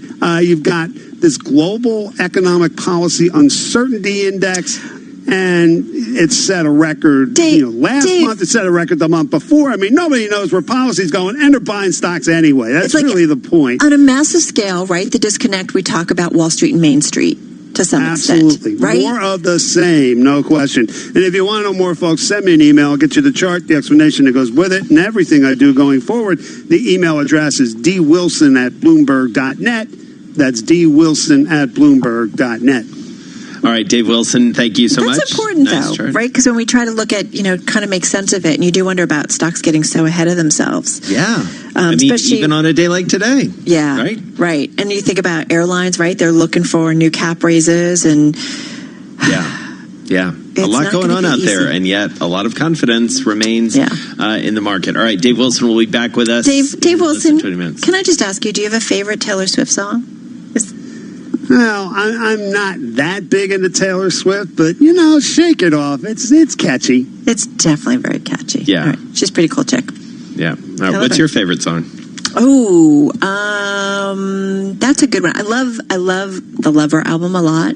Yeah. See, I like 1989. Yeah. I'm a big 1989 fan. I just, but it's really fun to watch, like in the documentary, how she writes a song and how she, it's just, I find that fascinating. Yeah. Like the creative process. I just think it's really cool. It's good. All right, Dave Wilson, we'll talk to you in just a few minutes after the close. In the meantime, Nancy Lyons has world and national headlines. Hey, Nancy. Hey, Jason. The White House says President Trump did sign off on a request by Attorney General William Barr to dismiss Jeffrey Berman, the top federal prosecutor in Manhattan. White House spokeswoman Kayleigh McEnany says the move was made to make space for U.S. Securities and Exchange Commission Chairman Jay Clayton. The president held Mr. Clayton in very high regard, wanted to nominate him to this position in SDNY to keep him in the government as he returns to New York. Barr was working on a smooth transition, and when Berman chose to respond in the way that he did, he came to the president, and the president agreed and fired this individual, Mr. Berman, as Mr. Clayton now will, in time, get to that position. President Trump told reporters on Saturday that he had not been involved in the effort to oust Berman. Democrats are asking the Inspector General to look into possible motives for the change. The FBI and the Justice Department's Civil Rights Division are involved in an investigation into who placed a noose in the garage stall of NASCAR driver Bubba Wallace at a race in Talladega, Alabama. Wallace is the only full-time black driver in NASCAR's Top Cup Series. He was behind the push for a ban of the Confederate flag at NASCAR events. NASCAR President Steve Phelps says he's spoken with Wallace about the incident. It's a difficult moment for Bubba. It's a difficult moment for me. But he is, he's handled it with the grace that he has handled, everything that's happened over the last few weeks. Phelps says security has been stepped up at the race. Global news 24 hours a day, on air and on Quick Take by Bloomberg, powered by more than 2,700 journalists and analysts in more than 120 countries. I'm Nancy Lyons. Have you wanted to speak a new language, but you thought it'd be too hard or take too much time? Then go to Babbel.com, download the app, and try it for free. In just 15 minutes a day, you'll be on your way to speaking a new language in just a few weeks. And right now, you can try Babbel for free. Babbel starts out teaching you words and phrases by matching them with pictures. You won't believe how easy the interactive program is. Soon the sentences get a little bigger, and before you know it, you're having simulated conversations voiced by native speakers. And because Babbel is crafted by language experts and uses the spaced repetition method, in just 10 to 15 minutes a day, you'll be speaking the language of your choice with real confidence. With Babbel, you can speak a language. Just go to Babbel.com and start your first lesson in the language of your choice for free. Download the Babbel app or go to Babbel.com and try it for free. That's BABBEL.com. Hey y'all, Jeff Foxworthy here. Now, if you've ever found yourself repeating the same thing over and over for 75 years, you might be Smokey Bear. Only you can prevent wildfires. That's why I'm filling in for Smokey to switch things up, because there's a lot more to say. And I should know because my grandfather was a firefighter. And one of the things he taught me is that the people that love the outdoors the most are often the ones accidentally starting wildfires, which means always BYOB. No, bring your own bucket to the campfire. And be extra careful with things like burning yard trimmings. Don't just walk away, or chances are you might be starting a wildfire. So for the love of the outdoors, go to SmokeyBear.com to learn more about wildfire prevention. Brought to you by the U.S. Forest Service, your state forester, and the Ad Council. Decisions. Clearing. Isn't it great? So much choice. But hey, listening to me on your desktop isn't getting anything done. You need to take this Monday evening by the scruff of the neck. Take this sunshine as an omen and carve your path to success, which begins just down the road in Southampton at Solent University. After 3 years here, you don't just get a degree. You get a ton of support, real-world experience and connections, and interview fuel. That's why we're in the top 25 for student satisfaction in the Complete University Guide. At Solent University, we're ready for the future. Apply now at solent.ac.uk/clearing. You know that feeling when you get more than you expected? Like discovering that the box of chocolates has a whole other layer underneath? Or scoring extra poppadoms with your takeaway? Or joining Tesco Mobile and finding out you get the latest phones and 99% UK network coverage? Yeah, that moment. Feels good, right? Tesco Mobile. Every little helps. 99% 4G population coverage indoors and outdoors across UK. Listen, that's a dream. Everyone has them, jingling away in the back of our minds. And most of the time, that's where dreams stay. So easy to ignore. Anything can drown them out, and everything does. But at Honda, we listen to our dreams. We get right up close. And on really good days, they become reality. From 2022, Honda's mainstream cars will only be hybrid or electric. Honda, the power of dreams. There's a reason flash storage is called flash storage and not electronic non-volatile computer memory storage. From quick and efficient data retrieval to instant scalability, everything about IBM flash storage is fast. It's also cloud-ready and surprisingly affordable, with a recommended monthly price of £310 for 24 terabytes of all flash. Order by the 30th of June and pay nothing for 90 days. Find out more at ibm.biz/flash offer. This is a message from the government about the next stage of controlling coronavirus with NHS Test and Trace. To protect your friends and family, testing and tracing must become a new way of life. If you have symptoms, you need to get a test immediately. Don't leave home for any other reason. If you test positive, we will contact you to trace people who you might have infected. From now on, if you're told you've been exposed to an infected person, you must self-isolate for 14 days. Play your part and do the right thing so we can safely return to a more normal life. Go to nhs.uk or call 119. Stay alert. Control the virus. Save lives. In case you didn't know, TuneIn lets you listen to the same radio stations you pick up on your home or car radio, except you can hear them from anywhere. If you want to find a station from somewhere else in the world, navigate to the By Location section under Browse. Keep exploring with TuneIn. Looking to freshen up your listening on TuneIn? Head to the homepage to discover something new. There you'll see custom recommendations based on your listening habits, along with new episodes of shows you've enjoyed in the past. Uncover your next audio obsession on the homepage. It's TuneIn Sports on this day. On this day in 1981, John McEnroe delivers his famous "You Cannot Be Serious" rant in the first round win over Tom Glickson at Wilburton. You can't be serious, man. You cannot be serious. That ball was on the line. Chalk flew up. To listen to conversations breaking down the moments just like this, search sports to be part of the discussion on TuneIn. Headlines and breaking news 24 hours a day at Bloomberg.com, the Bloomberg Business app, and on Quick Take by Bloomberg. This is a Bloomberg Business Flash.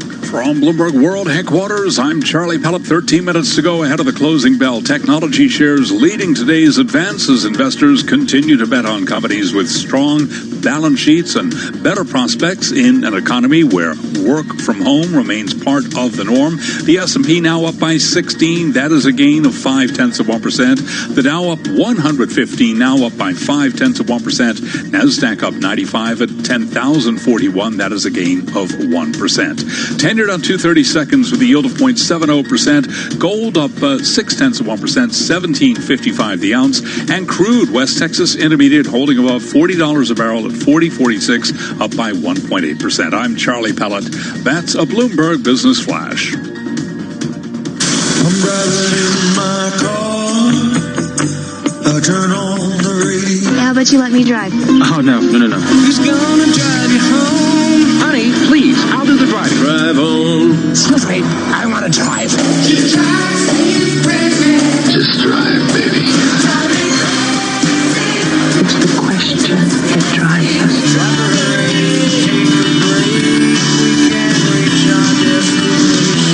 This is the drive to the close. That funky music will drive us till the dawn. On Bloomberg Radio. It is time for the drive to the close. Jim Lowell is back with us. He's Chief Investment Officer at Advisor Investments. They're based in Newton, Massachusetts, and we find him on the phone on this Monday, and they've got over $5 billion in assets under management. Hey, Jim, nice to have you back with us. How are you? I am doing fine, thank you for asking, and I know you're doing well because I listen to your show on a regular basis. Oh, well, that's nice to hear. We get a little crazy sometimes. Working from home can do that. So, which camp do you think makes more sense? I mean, I feel like there's such a struggle in the markets right now. There's a focus on the reopening and maybe some of the, green shoots, dare I say, of things that start to sound like we're moving to reopen and are reopening. And then there's those spike in cases. And I do wonder how that slows down any economic momentum that we ultimately have right now.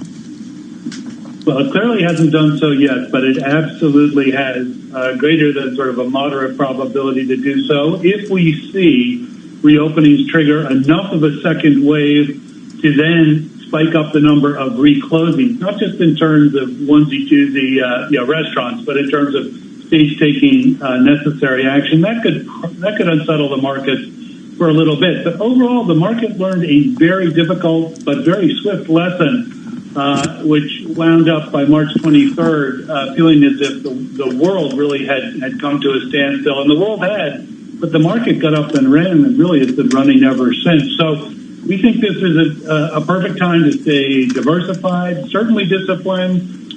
We definitely think that the medical data will trump any sort of economic data, earnings data in the very near term. But there again, we've already seen some good May data, some tentative June data that suggests that we may be moving from the worst of times to at least less worse ones. And so long as the second wave isn't dramatically bigger than the first, I think investors will do well to hold on to their best ideas through thick and thin emotional headlines.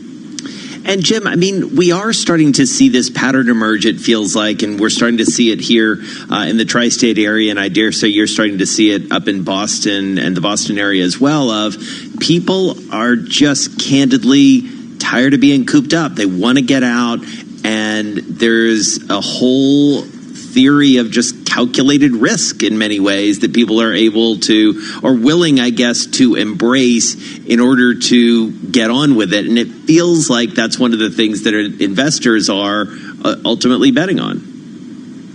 Well, that's an excellent point. And the behavioral aspect to the ways in which investors and traders move in the markets and move the markets is certainly always a fascinating topic, clearly playing out here. I think you're absolutely right.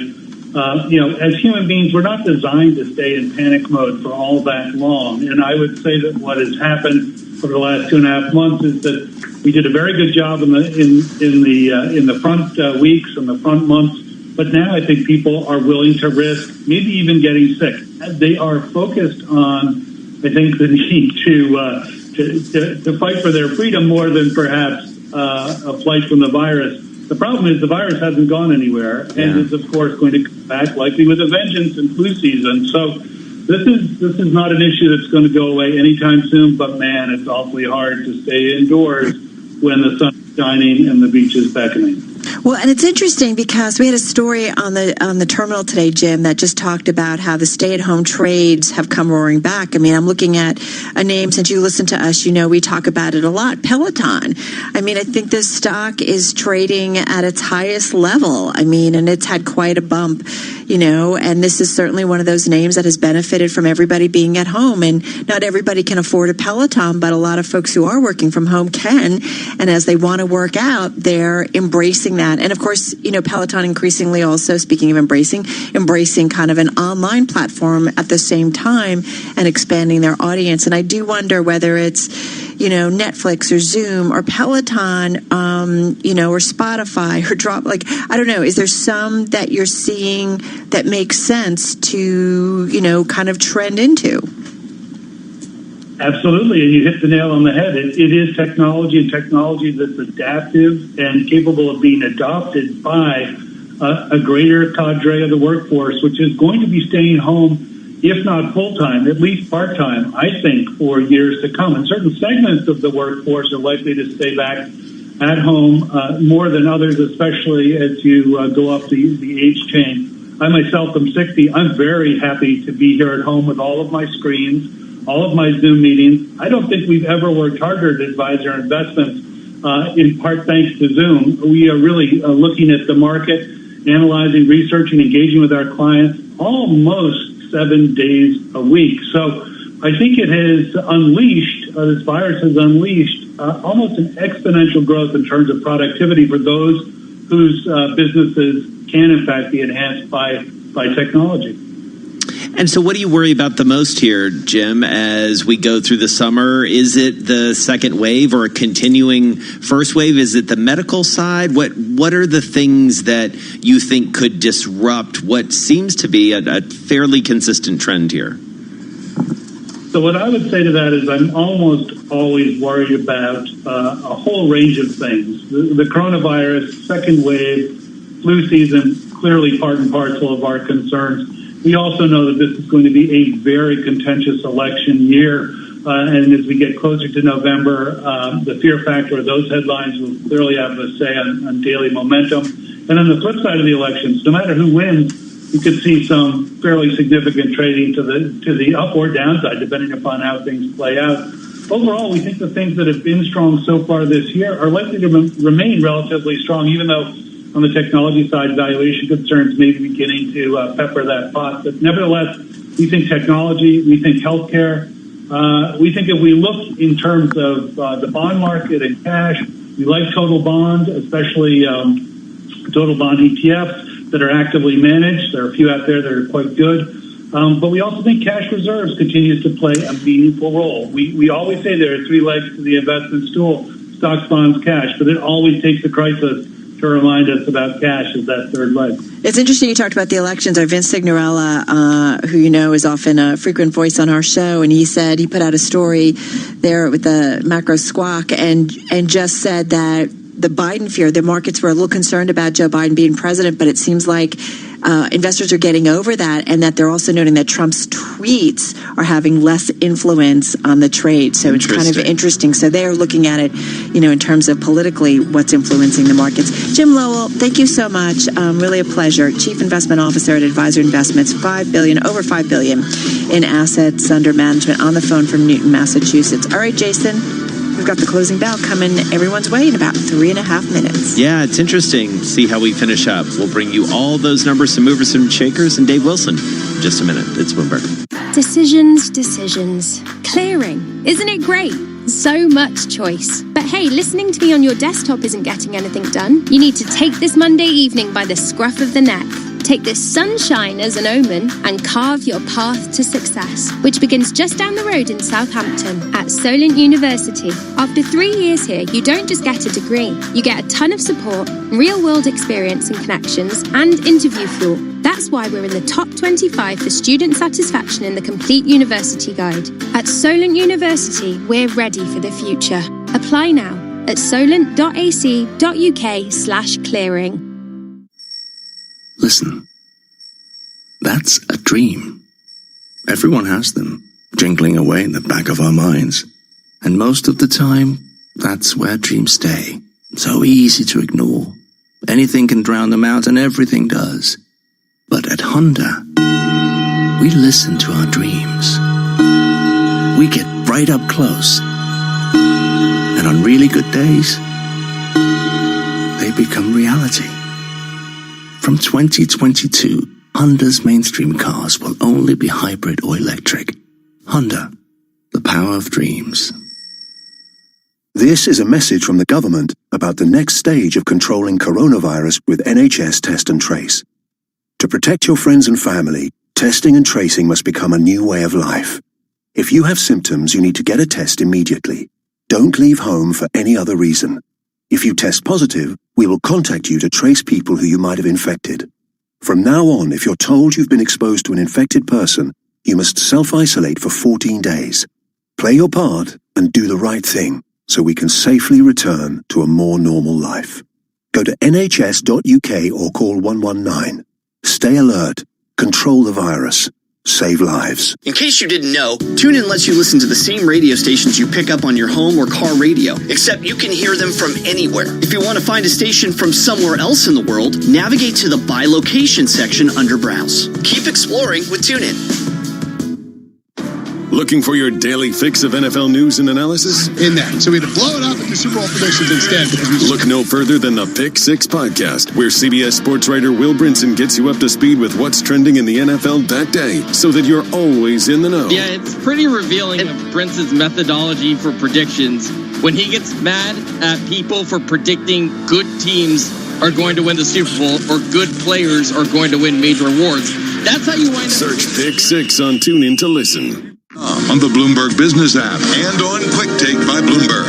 This is Bloomberg Radio. The close. Markets, headlines, and breaking news 24 hours a day at Bloomberg.com, the Bloomberg Business app, and on Quick Take by Bloomberg. This is a Bloomberg Business Flash. From Bloomberg World Headquarters, I'm Charlie Pelleton. Up Monday with the Dow, the S&P, NASDAQ 100 index, all surging today. Technology leading the advance as investors continue to bet on companies with strong balance sheets and better prospects in an economy where work from home remains part of the norm. Here's where we ended the session. S&P up 20 points, a gain of 0.7%. As Carol mentioned, just about the best level of the day. The Dow up 152 points, up 0.6%. NASDAQ up 110 points, up by 1.1%, bringing its year-to-date advance to 12.1%. The NASDAQ 100 index up today by 1.2%. Tenured on 230 seconds, looking at a yield of 0.70%. As for the market backdrop, Jim Lowell is Chief Investment Officer at Advisor Investments. He was our guest moments ago, right here on Bloomberg Business Week. We definitely think that the medical data will trump any sort of economic data, earnings data in the very near term. But there again, we've already seen some good May data, some tentative June data that suggests that we may be moving from the worst of times to at least less worse ones. Virgin Galactic surged after the company announced a deal with NASA to develop private trips to the International Space Station. Shares of Virgin Galactic up today by 15%. Stocks that cater to consumers staying at home rallied amid some concern that spiking new coronavirus cases in parts of the U.S. and abroad could shutter businesses and whipsaw spending. But two of the largest beneficiaries of people opting to stay indoors, Netflix and Zoom Video Communications, both climbed to records today. We had shares of Zoom up by 3.2%, Netflix up by 3.2%. Again, recapping here, equities higher across the board. Gold up 0.7%, $17.55 the ounce. S&P up 20 points, a gain of 0.7%. I'm Charlie Pellet. That is a Bloomberg Business Flash. Move around. Motion creates emotion. I feel the earth move under my feet. You move like they do. I've never seen anyone move that fast. All right, people, let's move like we've got a purpose.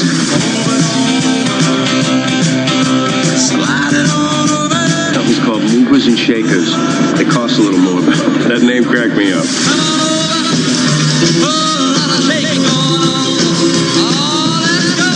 Bloomberg Business Week, Movers and Shakers, with Carol Mazur and Jason Kelly on Bloomberg Radio.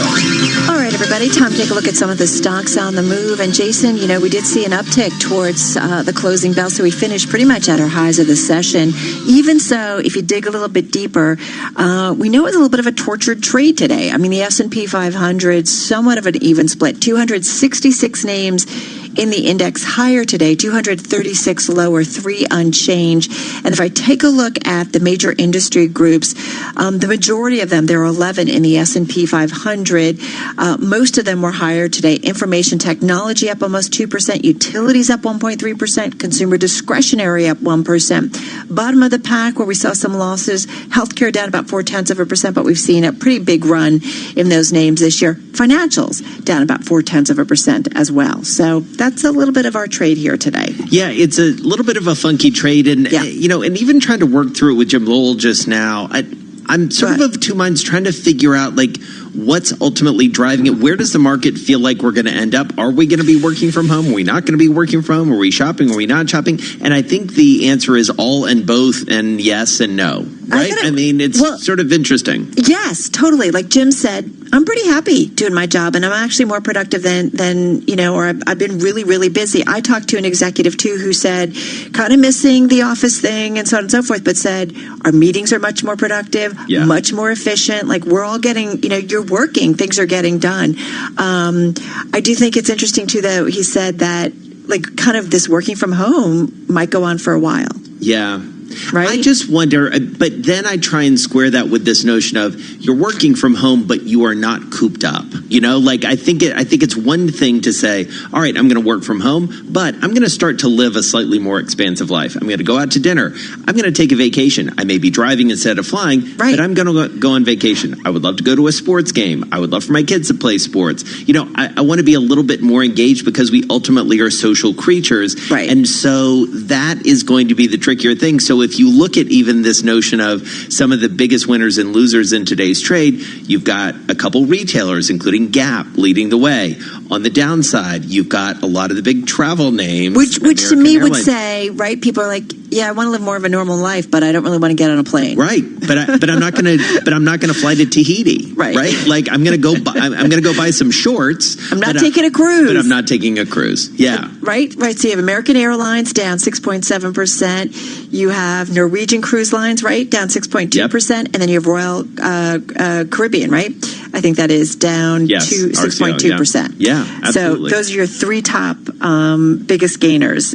Biggest decliners, in the S&P 500. And meanwhile, Zoom up another 3.2%. Peloton, you mentioned in the discussion with Jim, is at an all-time high, $52 a share. I mean, remember when we were trying to figure out whether they would get above their IPO price, which was, I believe, $29? Yeah. This is a $15 billion company now. It's pretty remarkable. I think people who are at home and want to work out they're like, okay, what do I need to do? And I'm used to going to a really nice gym and working on really great equipment, and I want a good piece of equipment. And listen, to be fair, and we've talked about this, it's not the least, it's not inexpensive, but if you think you're going to be home for a while and maybe even longer, you're going to start to invest. And let's not forget that they have really invested big time into their online platforms as well. So they're branching out and engaging with a lot of other folks as well. Yeah, I'm just fascinated with this, and you know, I keep going back to my conversation with Steve Schwartzman, which we're going to hear a little bit of later. You know, and he was talking about investing into this, and obviously people investing into life fitness, science. into fitness, or he did say fitness. He did point out that people are staying healthier. They are investing broadly in sort of life sciences. Obviously, I don't know if he didn't specifically say whether he's like buying Peloton stock. But, you know, you had a scoop on the terminal today, Jillian Tan, who breaks just a tremendous amount of news about everything, including the fitness space in F45, which is backed, as you may recall, by Mark Wahlberg. They are looking at a potential deal with Crescent to essentially go public through this blank check deal. So there's certainly an appetite for those sorts of names as well. All right, so let's talk about the appetite for volatility. VIX options actually down about 9.6% today. So certainly moving down a decent amount. The VIX closing today at 31.72. This is Bloomberg. All right, Dave, you're up. Hi, my name is Dave. Wilson, where are you? Wilson! Just what do you think you're doing, Dave? We're going for a price on Wilson. Open up the door. It's Dave. Who? Dave. Hey, Mr. Wilson, Dave Wilson back with us. What's your stock? Wrap Technologies, Jason. They make a device called Ebola Wrap, which the company's website describes as being like remote handcuffs. The device shoots Kevlar cords, allowing police and security officers to wrap up suspects from a distance. Wrap Technologies was founded in 2016 and went public in 2017 as officers and directors sold shares. Company listed on NASDAQ in 2018 after raising money through a private stock sale. The ticker is WRTC. Now, Wrap Technologies more than doubled last year. On Friday, it rose above $10 a share for the first time. Late in the day, the company filed to sell 3 million shares, half of them for Chairman Scott Cohen and the other half for CEO David Norris. The sale amounts to a 9% stake. That didn't go over so well for shareholders. Wrap Technologies dropped as much as 16% in response to those sales, and the shares closed with a loss of 9.6%. Doesn't Spider-Man do that already? Yeah, it's the same sort of thing. That's what I thought. Yeah. Right? Carol's like, I'm not buying this stock because Spider-Man already does it. Think of it as like Spider-Man scaled. How's that? It's scaling Spider-Man. It's like scaling, right? Scaling of Spider-Man. It's pretty cool though, Dave. He's one guy. It's like fascinating to think this is what they're doing. It's one guy. Right. And talk about one guy. Their president, Tom Smith. Yeah. Co-founder of Taser International and Axon Enterprises, the maker of police body cameras. So, all right, understands this world. Dave Wilson, thank you so much. Let's get to Ed Baxter now in San Francisco. Hey, Ed. Like he handcuffed himself. A city that never sleeps is more than halfway through reawakening to phase 2 today. Historic day. As the nation's largest city, the nation's largest economy gets back on its feet. New York City Mayor Bill de Blasio says if things go well, phase 3 could be on for 2 weeks.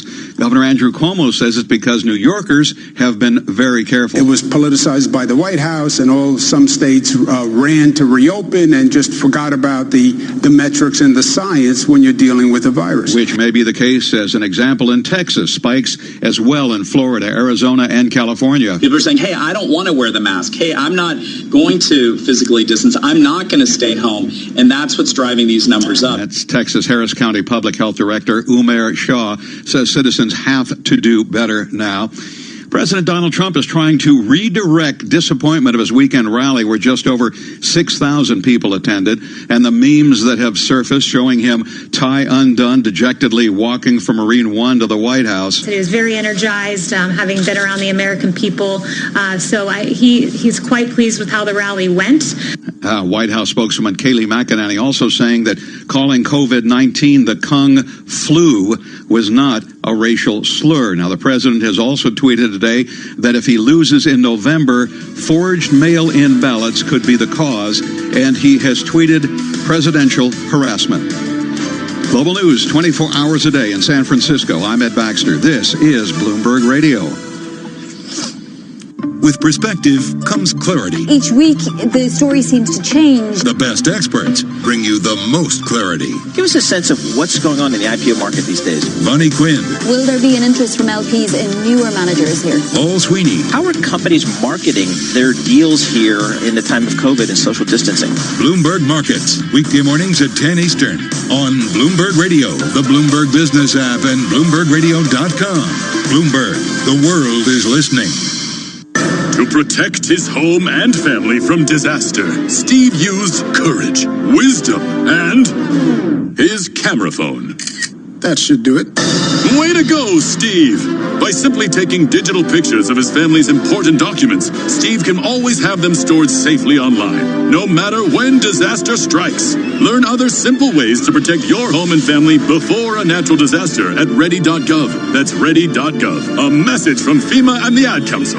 Market upheavals. The narrative is driven by uncertainty about the virus. Political reversals. It's not clear that some of the Republicans up on the Hill are agreed with the Republican White House. Economic shifts. The macro clearly being driven by the coronavirus outbreak. Everything seems to be in motion. Will it also mean a global recession in your view now? But here, you're on solid ground. Looking forward to guiding you through all of this. Bloomberg Radio, the Bloomberg Business app, and BloombergRadio.com. Bloomberg, the world is listening. Not completing high school is more of a social thing than it was an academic thing. Even though all these years have passed, I still had that longing to have my diploma. At age 30, Carissa finished her high school diploma. If you're even considering getting your high school diploma, you can do it. No one gets a diploma alone. If you're thinking of finishing your high school diploma, you have help. Find free adult education classes near you at finishyourdiploma.org. That's finishyourdiploma.org. Brought to you by the Dollar General Literacy Foundation and the Ad Council. The world's financial decision. I was offered one. I was offered one. Were you? Yeah, I was offered one too. 1 2 1 2. I was offered one. I was offered one. Don't take our word for it. 9 out of 10 people said they were offered a great value deal with O2. Get yours today, in-store, online, or by phone. I was offered one too. O2 Retail Exit Survey 309 of 348 agreed with the statement. O2 offered me a great value deal. For full verification, see o2.co.uk/terms. Listen, that's a dream. Everyone has them, jingling away in the back of our minds. And most of the time, that's where dreams stay. So easy to ignore. Anything can drown them out, and everything does. But at Honda, we listen to our dreams. We get right up close. And on really good days, they become reality. From 2022, Honda's mainstream cars will only be hybrid or electric. Honda, the power of dreams. There's a reason flash storage is called flash storage and not electronic non-volatile computer memory storage. From quick and efficient data retrieval to instant scalability, everything about IBM flash storage is fast. It's also cloud-ready and surprisingly affordable, with a recommended monthly price of £310 for 24 terabytes of all flash. Order by the 30th of June and pay nothing for 90 days. Find out more at ibm.biz/flash offer. This is a message from the government about the next stage of controlling coronavirus with NHS Test and Trace. To protect your friends and family, testing and tracing must become a new way of life. If you have symptoms, you need to get a test immediately. Don't leave home for any other reason.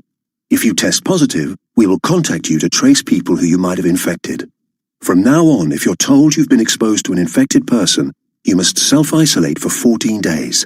Play your part and do the right thing so we can safely return to a more normal life. Go to nhs.uk or call 119. Stay alert, control the virus, save lives. At Asda, we're helping you shop safely by keeping our stores clean and limiting customer numbers so you can keep 2 meters apart. With our Scan and Go mobile app, You can reduce contact at the till too. Asda, we're all in this together. Subject to availability. Mobile data charges may apply. There's lots to discover when you join Tesco Mobile, like our big deals on big data SIMs, including our 8 gig SIM for just £10 a month. You'll also find great service with 99% UK network coverage. Visit us in store or search Tesco Mobile. Tesco Mobile. Every little helps. Ends 26th of the 7th, 12-month contract and unlock 4G enabled phone required. Phase policy applies 99% 4G population coverage indoors and outdoors across UK. Charges and terms at tescomobile.com/terms. In case you didn't know, TuneIn lets you listen to the same radio stations you pick up on your home or car radio, except you can hear them from anywhere. If you want to find a station from somewhere else in the world, navigate to the By Location section under Browse. Keep exploring with TuneIn. Stay close to College Hoops Conversation with College Basketball Talk Podcast from NBC Sports. Join Rob Dowster and Bobby Reagan for weekly recaps of what's happening in every conference, nostalgic flashbacks to classic games, and big picture discussions of the future of the sport. Always knew was a legend, and you always knew was one of the great coaches because everyone always told you how great this coach was, but he never really reached point of either. Search College Basketball Talk on TuneIn to listen.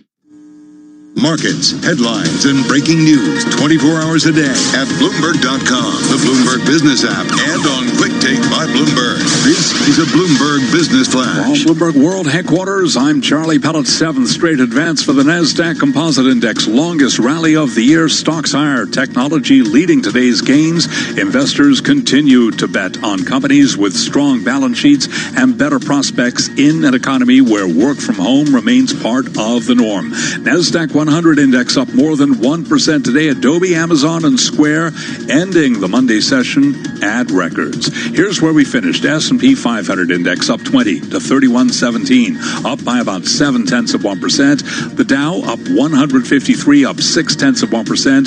Nasdaq up 110, up 1.1%, extending its yearly advance now to 12.1%. 10-year down 3/30 seconds with a yield of 0.70%. Gold up 0.7%. 17.56 the ounce. West Texas Intermediate crude up 1.8%, 40.46 a barrel. I'm Charlie Pellet. That is a Bloomberg Business Flash. All right, Charlie, thank you so much. Well, his new book is out, and we're delighted to have him here to talk about it. It's entitled China, the Bubble That Never Pops, and an excerpt will be featured in Bloomberg Business Week magazine this week. The book is written by our own one and only Tom Orlick. He is chief economist at Bloomberg Economics. He joins us on the phone from Washington, D.C. First of all, Tom, congratulations. Thanks, Carol, and thanks for having me on the show. Great to be back. Well, tell us about the premise. I mean, you are all things global economy. We talked to you so much about what's going on in China.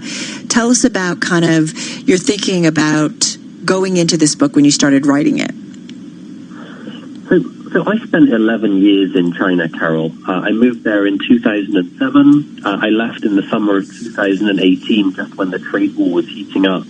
And the sort of the consistent consensus, the kind of the prevailing view amongst foreign investors and economists and policymakers from all that time was that, yes, it's impressive, they've got double-digit growth, but you just wait.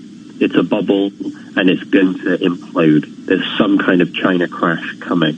And of course, that crash never came.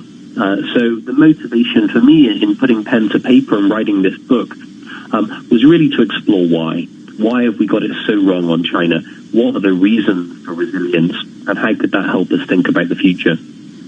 So what was the biggest surprise to you? Because I know there are numerous answers, but what was the one where, as you dug into this, Tom, you thought, wow, I either underestimated that as a reason or I just didn't think of it? So I think one important thing, Jason, which struck me as I was writing it, is there are lots of things that we think of as weaknesses in China, which are actually strengths when you consider them in the Chinese context. So a really important one is state control of the economy and state control of the financial system. So, of course, here in America, we see the markets as a key driver of dynamism. And for an advanced economy, which is trying to push back the frontier, trying to innovate, that market-driven dynamism is really critically important. But that's not what China's trying to do. China's not trying to push back the technology frontier. China's trying to catch up. And when you're trying to catch up, having a plan to catch up, having a bunch of businesses that will execute on that plan, a bunch of banks that will lend money to help the businesses execute on that plan can be really powerful and really important. I think that's a really important point, because if you look at kind of the United States as a comparison, we often talk, Tom, about the inability for policymakers and, parties in power to actually think really, really longer term, in terms of things that need to be done in this country and create programs that will have economic, market, country payoffs, citizen payoffs. But China can do it, right? They do those 10-year plans and they just set out and do it. I mean, not all the citizens may like what's coming, but nonetheless, it's a long-term plan and it creates dramatic changes in China. Yeah, I think that's absolutely right, Carol. I want to be clear that I'm not advocating for the Chinese cultural political system. Right. I don't think there's many people here in the States who'd want to go to China to enjoy how things play out in that respect over there. But in terms of economic planning, there's a really clear distinction. I remember being over there. There was this one moment which stays in my mind. There was this split-screen moment on Bloomberg television, and on one side we had the U.S. Congress, which was debating a bill to fund the government for one more day. And on the other screen we had Xi Jinping, who was setting out a vision for China's economy in 2050. And it was just such a stark contrast, right? I mean, can't agree funding for a day, planning for the next 30, 40 years. Yeah, it's remarkable. And that certainly, that sort of asymmetry, Tom, it feels like has played out so markedly in the political realm as well, especially when you think about this relationship, the economic relationship between President Xi and President Trump. And we spoke about that earlier with Andy Brown. How does that inform all of this, the relationship between these two men in terms of where China may be even over the next couple of years? Someone you thank in your book, by the way. Andy and I go way back, and he's someone I learn a lot from in terms of how to think about the China story. So to your question, Jason, I think a critical difference is, and we see this really clearly, is in how the U.S. and China think about the trade war. Yeah. I think the view in Washington is the trade war is the struggle, right? If we win the trade war, we've won the competition with China, and the U.S. will rise again as the dominant force in the global economy for the next 10, 20 years. And we don't need to think about how we innovate. We don't need to think about how we invest in infrastructure. We just need to put some tariffs on China, and that's mission accomplished. And in China, that's just not how they think about it at all. In China, they see the trade war as a problem which they need to manage. But when they think about the longer-term development, they're absolutely thinking about how many science and technology graduates they're educating, how much they're investing in innovation, how good the infrastructure they're building is. And I think ultimately, when we look back on this period in 10, 20 years' time, I think that longer-term approach which Chinese policymakers are taking is actually going to turn out to have been the right one. Yeah. All right. Hang with us, Tom Orlick. We're going to continue this conversation. We have many more things to ask you and want to keep celebrating your book. It's called The Bubble That Never Pops. China, The Bubble That Never Pops, excuse me. Tom Orlick is the author. It's out today. We're so excited to have him with us. His line is writing a book is hard, but writing a book about China is even harder. Yeah. So we'll continue this. This is Bloomberg. This is a Bloomberg Money Minute. Wall Street kicked off the week with a solid advance. Technology shares set the pace as investors look past sharp increases in COVID-19 in some places. The Dow Jones Industrial Average climbed 154. The S&P 500 gained 20. The Nasdaq closed at a record 10,056, up 110. Apple is ending its alliance with Intel. By later this year, it will begin selling Mac computers built using its own processors. The company says they'll provide better security and battery life. Apple also unveiled new software for the iPhone and watch. In a sign of the times, one new feature to be added to the Apple Watch will keep track of hand washing. It will also add sleep tracking. Bayer has won a court ruling blocking California from slapping a warning on its Roundup weed killer that a chemical it contains is known to cause cancer. The state was trying to add the chemical glyphosate to its list of those requiring warnings. Larry Kofsky, Bloomberg Radio. You know your body, and you know when something's off, when something doesn't feel quite right. Don't ignore symptoms like fatigue, joint pain, rashes, and fever. They could be signs of lupus. Listen to your body. Take care of yourself. We're here to help you take control of your health. Learn how at BeFierceTakeControl.org. Brought to you by the Lupus Foundation of America and the Centers for Disease Control and Prevention. Economics. All this doom and gloom was out there. Finance. Do you see this as a technical correction? Investment. What are you looking at to give you some sort of compass through this period?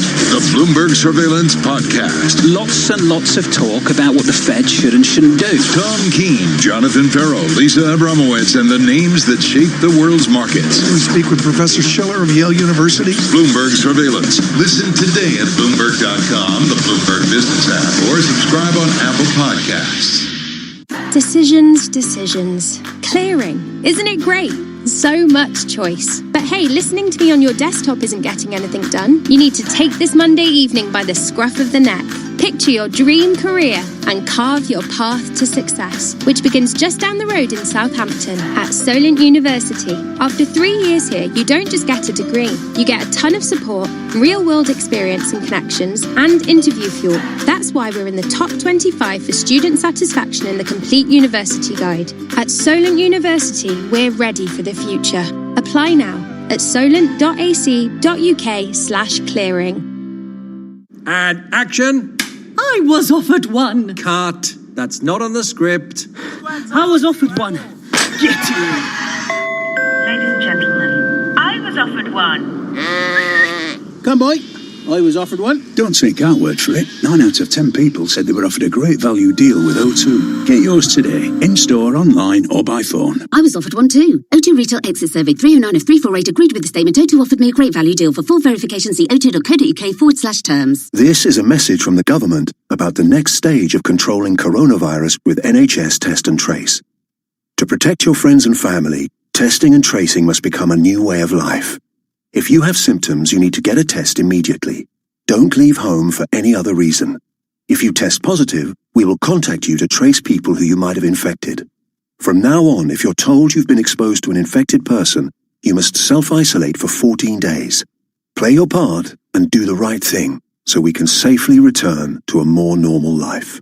Go to nhs.uk or call 119. Stay alert, control the virus, save lives. Enjoy peace of mind with Ford. Relax and think about 3 months deferred payment on a new vehicle. Visualize an additional 3 months cash back. Breathe deeply and let 0% APR representative on selected vehicles wash over you. That's peace of mind from Ford. Current promotion ends 30th of June. Search Ford Peace of Mind for details. Only available with Ford credit on selected finance plans. Exclusions and deposit restrictions may apply. In case you didn't know, TuneIn lets you listen to the same radio stations you pick up on your home or car radio, except you can hear them from anywhere. If you want to find a station from somewhere else in the world, navigate to the By Location section under Browse. Keep exploring with TuneIn. Let's be honest, we all spend too much of our day on social media. But at least you can spend your endless scroll time to discover new things on TuneIn. Follow @TuneIn on Facebook, Twitter, and Instagram to always be in the know about the best new stuff streaming in the app. From breaking news stories and live sporting events. Yeah, but it's unique times. I think there's unique circumstances, and we're trying to... To standout stations and podcasts. Stay in touch with TuneIn. Wanna bet football can make you feel nostalgic? Playing days are over, so... On the podcast, NFL Alumni Lounge, Charlie Booth sits down with retired NFL legends to talk about their careers, life after football, and everything in between. Mr. Darren Waller, good to have you. Yes, sir. It's good to be here. Dana White, welcome to the Alumni Lounge. Thanks for having me, brother. Big member of our NFL alumni family, the CEO of the XFL, Mr. Oliver Luck. Charlie, good to see you. Thanks for having me. We're here with the president, Mr. Eric Price. Good to see you. Search NFL Alumni Lounge on TuneIn to listen. To New York, Bloomberg 1130. To Washington, D.C., Bloomberg 99.1. To Boston, Bloomberg 106.1. To San Francisco, Bloomberg 960. To the country, Sirius XM Channel 119. And around the globe, the Bloomberg Business app and BloombergRadio.com. This is Bloomberg Business Week. Coming up, we're going to continue our conversation with Tom Orlick, our buddy and the chief economist at Bloomberg Economics. His new book about China, incredibly timely, and the guy's crazy smart. He is. I love talking to him. I always learn something. Got a question for him, too. I'm locked and loaded for it. Whoa, look out. Yeah. Okay, let's get back to your top business stories. Some news after the closing bell. Hey, Charlie Pellet. Well, hello there. Let's begin with T-Mobile. Going to sell about 134 million shares as part of the SoftBank monetization. Kaiser Aluminum President Keith Harvey will become CEO. It was an up Monday. Stocks rose. Technology led the advance. Investors continue to bet on companies with strong balance sheets and better prospects in an economy where work from home remains part of the norm. Adobe, Amazon, Square, all climbing to records today. Add a couple more names in there. Zoom Video Communications and also Netflix. Again, records there. Now, as for markets and the economic recovery, Subhata Rajappa is head of U.S. rate strategy at Societe Generale. The low is probably the second quarter of this year. We don't really, hopefully we don't retest the lows again. And the progress from here on is going to be slow and steady. So really an L-shaped recovery is what makes sense in this context. And while it was an up day on Wall Street, tough day for a lot of the travel-related names. Airlines did move lower for the most part.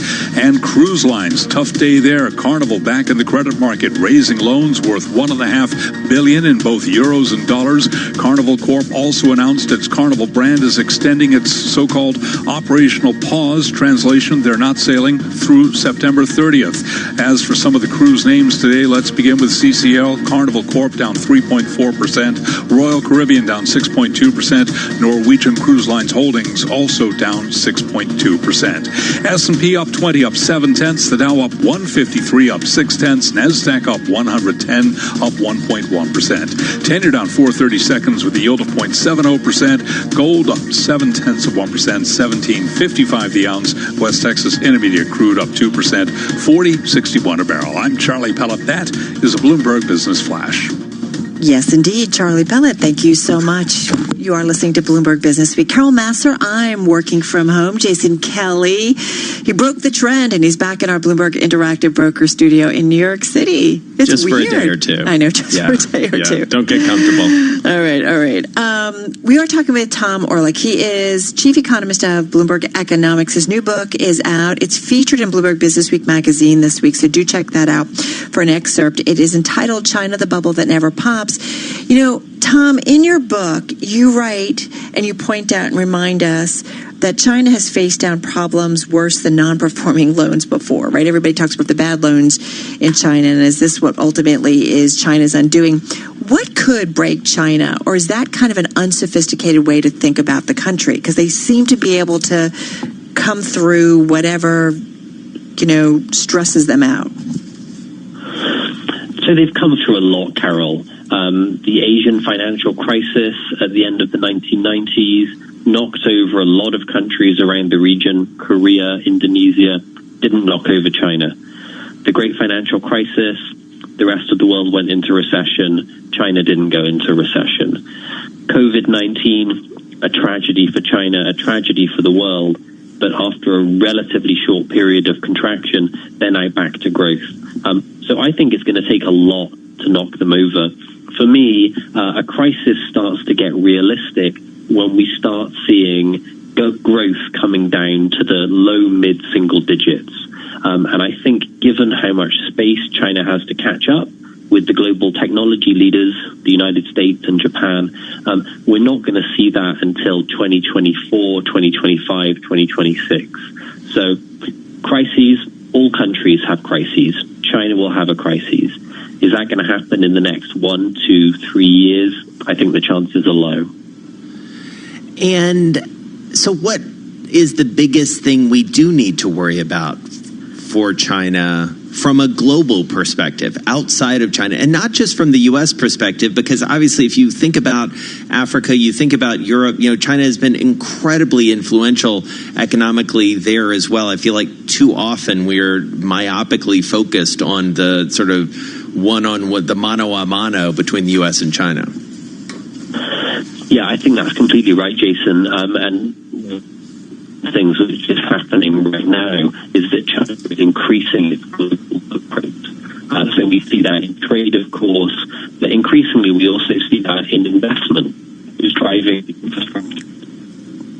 Tom, we're having some troubles with your phone, so we're going to just take you down and see if we can either dial back in, because I do love this conversation. Tom Orlick is who we've been talking with, chief economist at Bloomberg Economics. He's got a new book out, and it's entitled China, the Bubble That Never Pops, and I thought that was very telling. I mean, China has bounced back from so much, Jason, and even how they've dealt with the virus, the Great Recession. Yeah. And he says that ultimately they will have their crisis.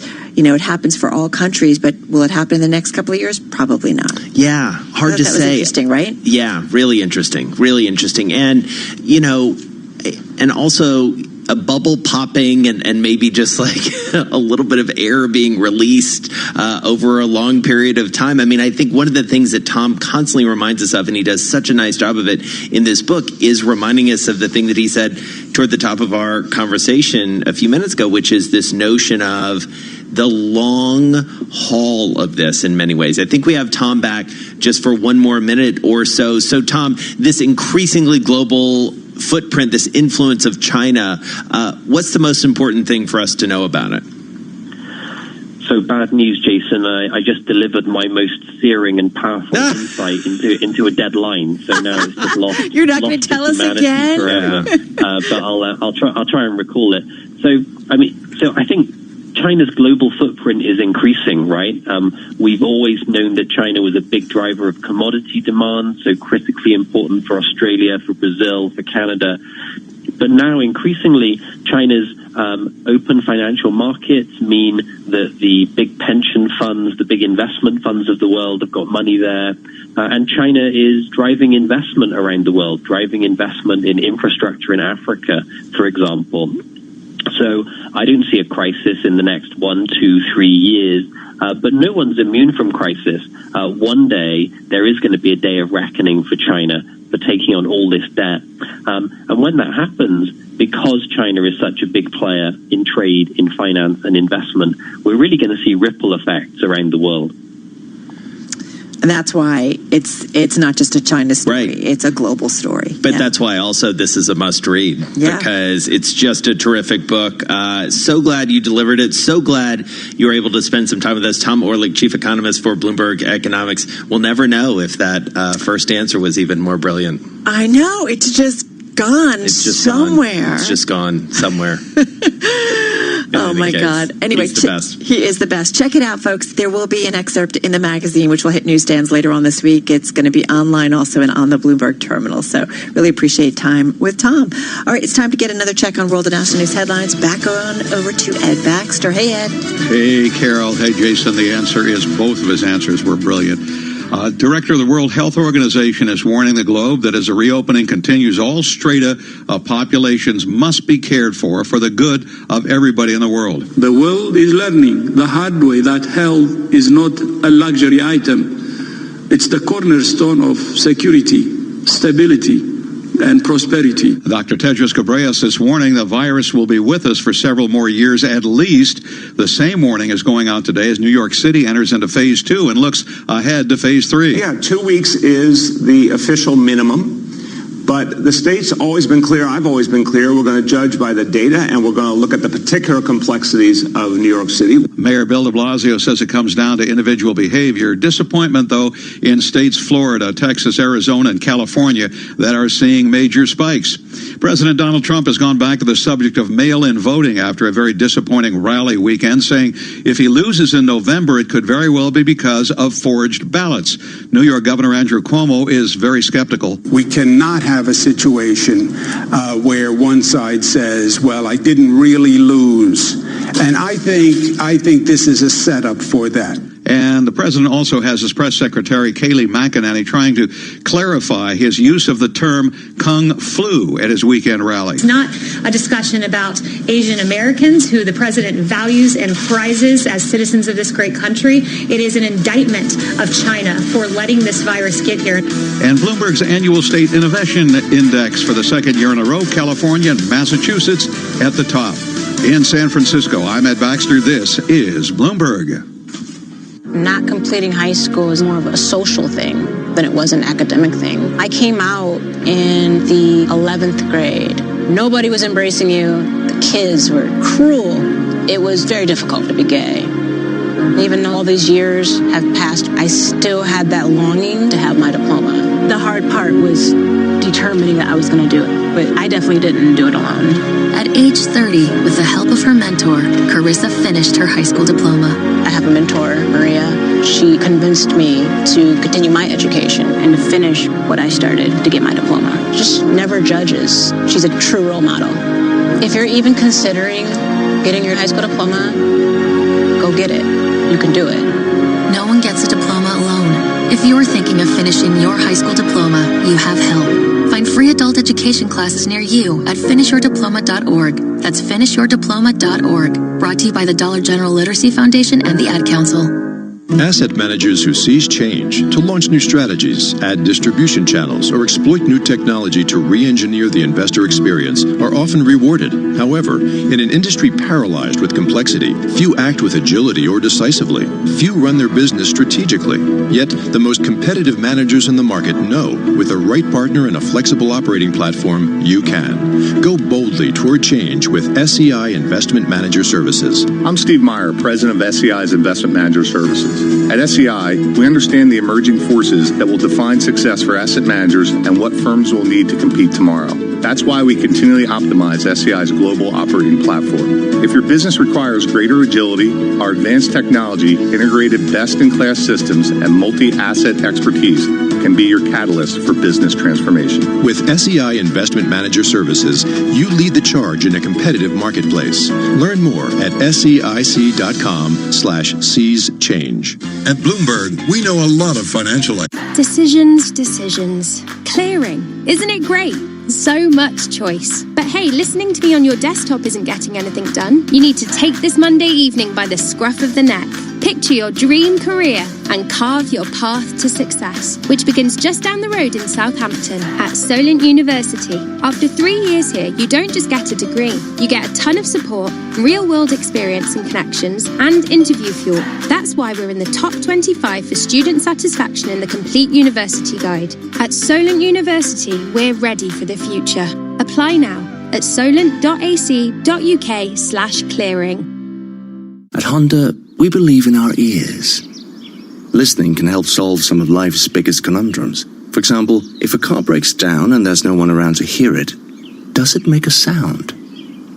The answer is yes. The new Jazz Hybrid will pinpoint your location automatically and send for help at the tap of a button. And with its personal assistant, you can find the answers to other conundrums like, where is a good vegan gluten-free pizza place with free parking? The new Honda Jazz. Hybrid and connected. Honda. The power of dreams. Connectivity subscription available in selected grades. This is a message from the government about the next stage of controlling coronavirus with NHS Test and Trace. To protect your friends and family, testing and tracing must become a new way of life. If you have symptoms, you need to get a test immediately. Don't leave home for any other reason. If you test positive, we will contact you to trace people who you might have infected. From now on, if you're told you've been exposed to an infected person, you must self-isolate for 14 days. Play your part and and do the right thing so we can safely return to a more normal life. Go to nhs.uk or call 119. Stay alert, control the virus, save lives. Looking for your daily fix of NFL news and analysis? In that. So we had to blow it up into Super Bowl predictions instead. Look no further than the Pick Six podcast, where CBS sports writer Will Brinson gets you up to speed with what's trending in the NFL that day, so that you're always in the know. Yeah, it's pretty revealing of Brinson's methodology for predictions. When he gets mad at people for predicting good teams are going to win the Super Bowl or good players are going to win major awards, that's how you wind up. Search Pick Six on TuneIn to listen. In case you didn't know, TuneIn lets you listen to the same radio stations you pick up on your home or car radio, except you can hear them from anywhere. If you want to find a station from somewhere else in the world, navigate to the By Location section under Browse. Keep exploring with TuneIn. It's TuneIn Sports on this day. On this day in 1981, John McEnroe delivers his famous "You Cannot Be Serious" rant in the first round win over Tom Glickson at Wilburton. You can't be serious, man. You cannot be serious. That ball was on the line. Chalk flew up. To listen to conversations breaking down the moments just like this, search Sports to be part of the discussion on TuneIn. Where do sports, culture, and basketball nostalgia collide? On their podcast, Knuckleheads, NBA veterans Quentin Richardson and Darius Miles sit down with athletes, musicians, and entertainers to get brutally honest, totally unguarded conversations about everything from current events to untold stories from the golden era of sports. Shaquille O'Neal. You know that, right? I tried to tip dunk all the free throw line one time. Search Knuckleheads on TuneIn to listen. Markets, headlines, and breaking news 24 hours a day at Bloomberg.com, the Bloomberg Business app, and on Quick Take by Bloomberg. This is a Bloomberg Business Flash. Bloomberg World Headquarters, I'm Charlie Pelleton, up Monday with the NASDAQ Composite Index capping a 7th straight advance in its longest rally of the year. Let's begin there. NASDAQ up today by 110 points, up by 1.1%. S&P up 20, that was a gain of 0.6%. The Dow up 153, up by 0.6%. Stocks rose. Technology led the advance as investors continue to bet on companies with strong balance sheets and better prospects in an economy where work from home remains part of the norm. NASDAQ 100 index up by more than 1%. 10-year yield 0.70%. Gold up 0.7% at $17.56 the ounce, up $12.21. West Texas Intermediate crude holding above $40 a barrel, now at $40.65. WTI up today by 2.1%. Recapping, stock surge, S&P up 20, up 0.7%. I'm Charlie Pellet. That's a Bloomberg Business Flash. All right, Charlie, thank you so much. Well, as I have been saying repeatedly throughout this show, because you know what? You had an interview with Steve Schwartzman? I had an interview with Steve Schwartzman, kicking off the Bloomberg Global Invest Summit this afternoon. What a great way to kick it off. It was awesome, I have to say. Grateful to him for making some time to do it. I've known him for a long time. You and I sat down with him and chatted with him about his book, which came up in the conversation. I'll tell you a little bit about that on the other side of this conversation, but let's check out a little bit of it. You'll also see a big V in terms of the economy going up for the next few months because it's been closed. And as people are allowed to go back, the economy will really respond a lot. But there's only so much the economy that's highly complex can respond, just because not all things go up equally. And it will take quite a while before we sync up and get back to 2019 levels. So, Steve, when I think about your experience, I know that Blackstone is a place where you're always looking at opportunities and new opportunities in many ways. I think back to the turn of this century and the big bet and a lot of investing you made in real estate. I think about the last financial crisis and how heavily you invested into credit and distress through GSO and other means. what's something that you're doing now? Take us inside Blackstone that might help us understand the opportunities that exist in this latest crisis. Yeah, well, this one's different. They're always different. And, you know, the easy things to have been doing was, you know, when you hit that bottom, even if you didn't know it was the bottom, to be making significant investments. We reported just at the end of the first quarter that we'd invested $11 billion in effect liquid securities. And that's, of course, had a very happy outcome. And you know, we did more in addition to that. And that's sort of the first stage. I think each of our businesses are now seeing interesting opportunities. And you know, as technology is changing things and people are staying home more, the areas where you'd want to invest, whether it's technology or healthcare, are being modified. Certain older economies that are bound to be disrupted, those types of companies are places where, unless you have a really remarkable management, you'd be wanting to stay away from. We can see different parts of the economy opening faster. Some things were closed completely. Interestingly, in the hotel business, we owned one hotel in Las Vegas, completely closed. The first weekend it opened, it was 45% filled. That's an astonishing thing because Las Vegas was barely open. So there will be some surprises, not all hotels, but as you look at the gradation, places where you can drive will recover much faster. Places where you have to fly will recover much slower. And if you have to fly over oceans, those will be the slowest recovering types of investments. So each of our businesses is starting to really put out money, our business lines, and there's a much better tone. To do a lot of private investing, there has to be some confidence on both sides. You know, sellers have to believe they're getting fair value, and the people who are buying think they're getting fair value. So there's an overlap. Typically what happens, as you know, Jason, if you're doing private investing, that sellers don't like to sell at bottoms. You can buy liquid securities. You can buy debt securities of CMBS and other things that are stacks where you can, you know, find the security where you think it has the most upside, even if it's gone up halfway from where it started. Some of these will continue to go up, and others have already returned to par. So it's an issue of figuring out which of the underlying businesses are going to return to health. That's the big question, right? It is the big question. Pretty bullish, though. V-shaped recovery. So putting lots of money to work right now? Yes. Yeah.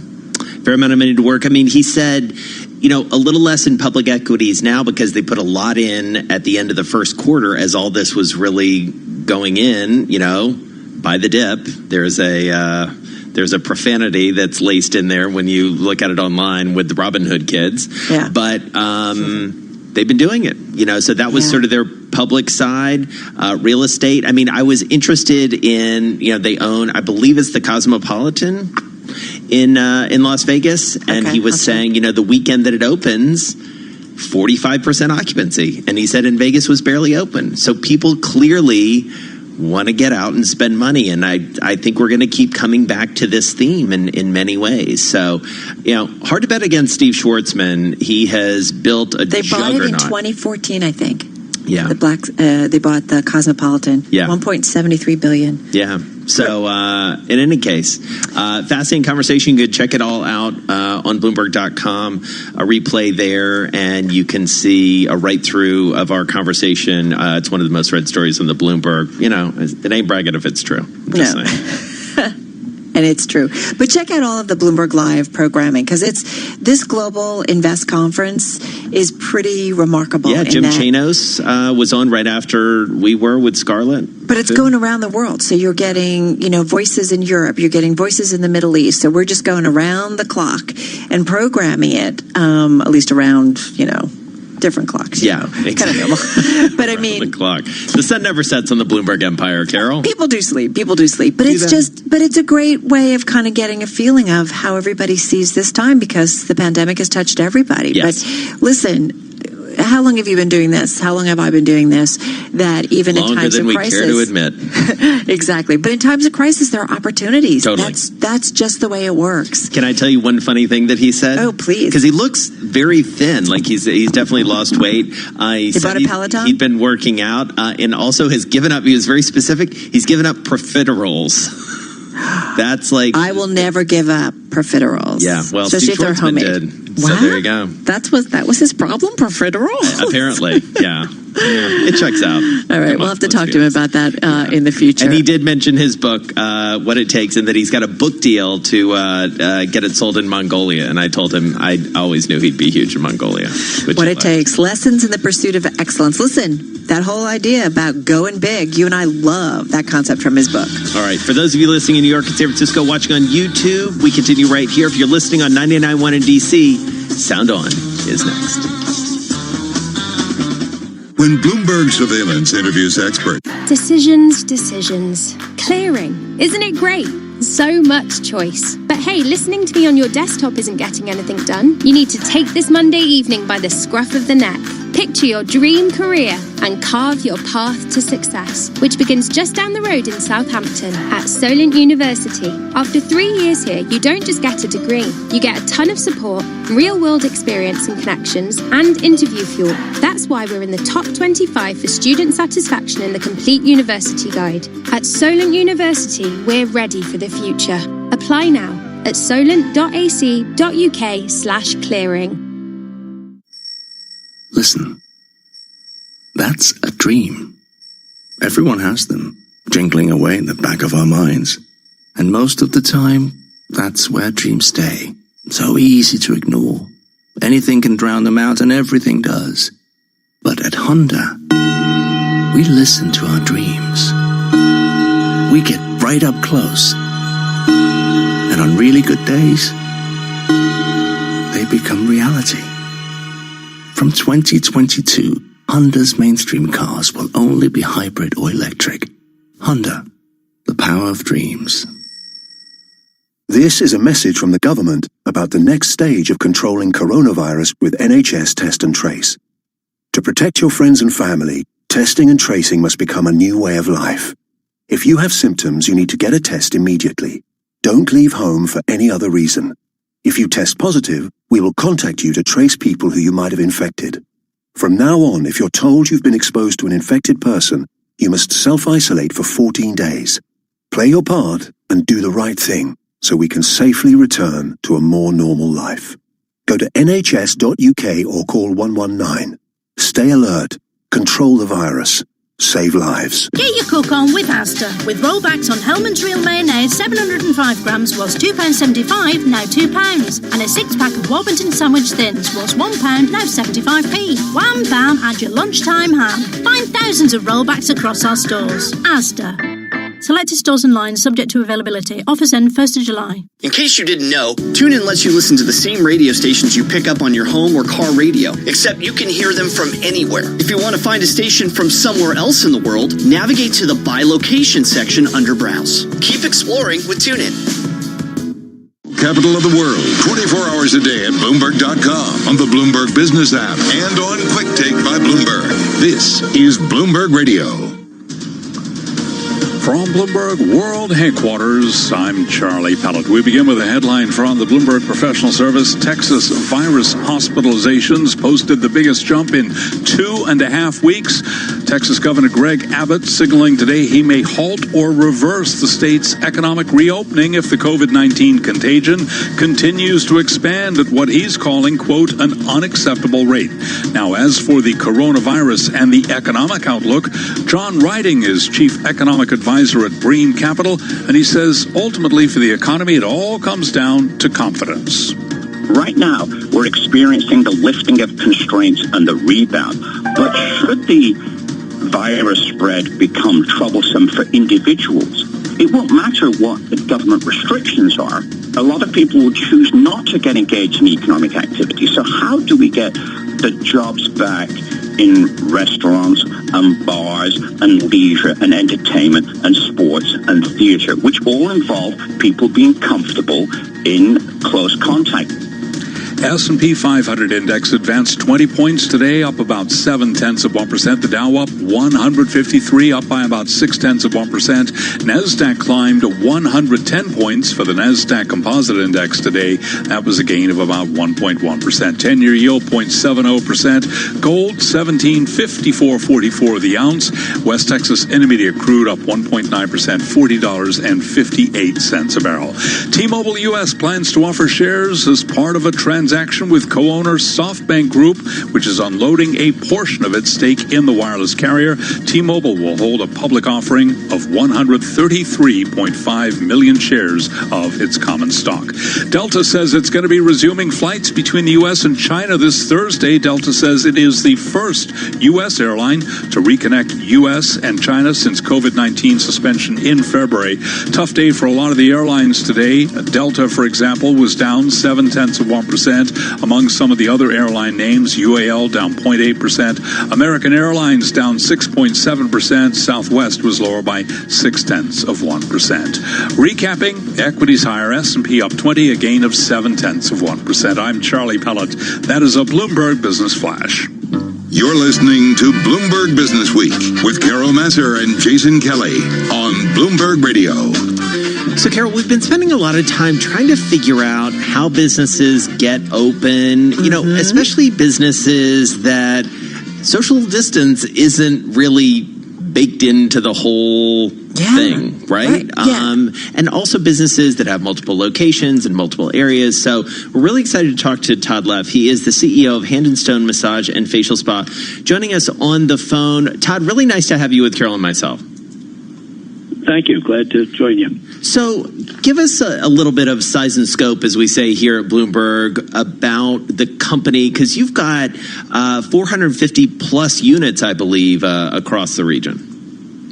Right. So this is a national franchise chain of massage and facial spas. We have 465 locations across 32 states in the U.S. and a couple of provinces in Canada as well.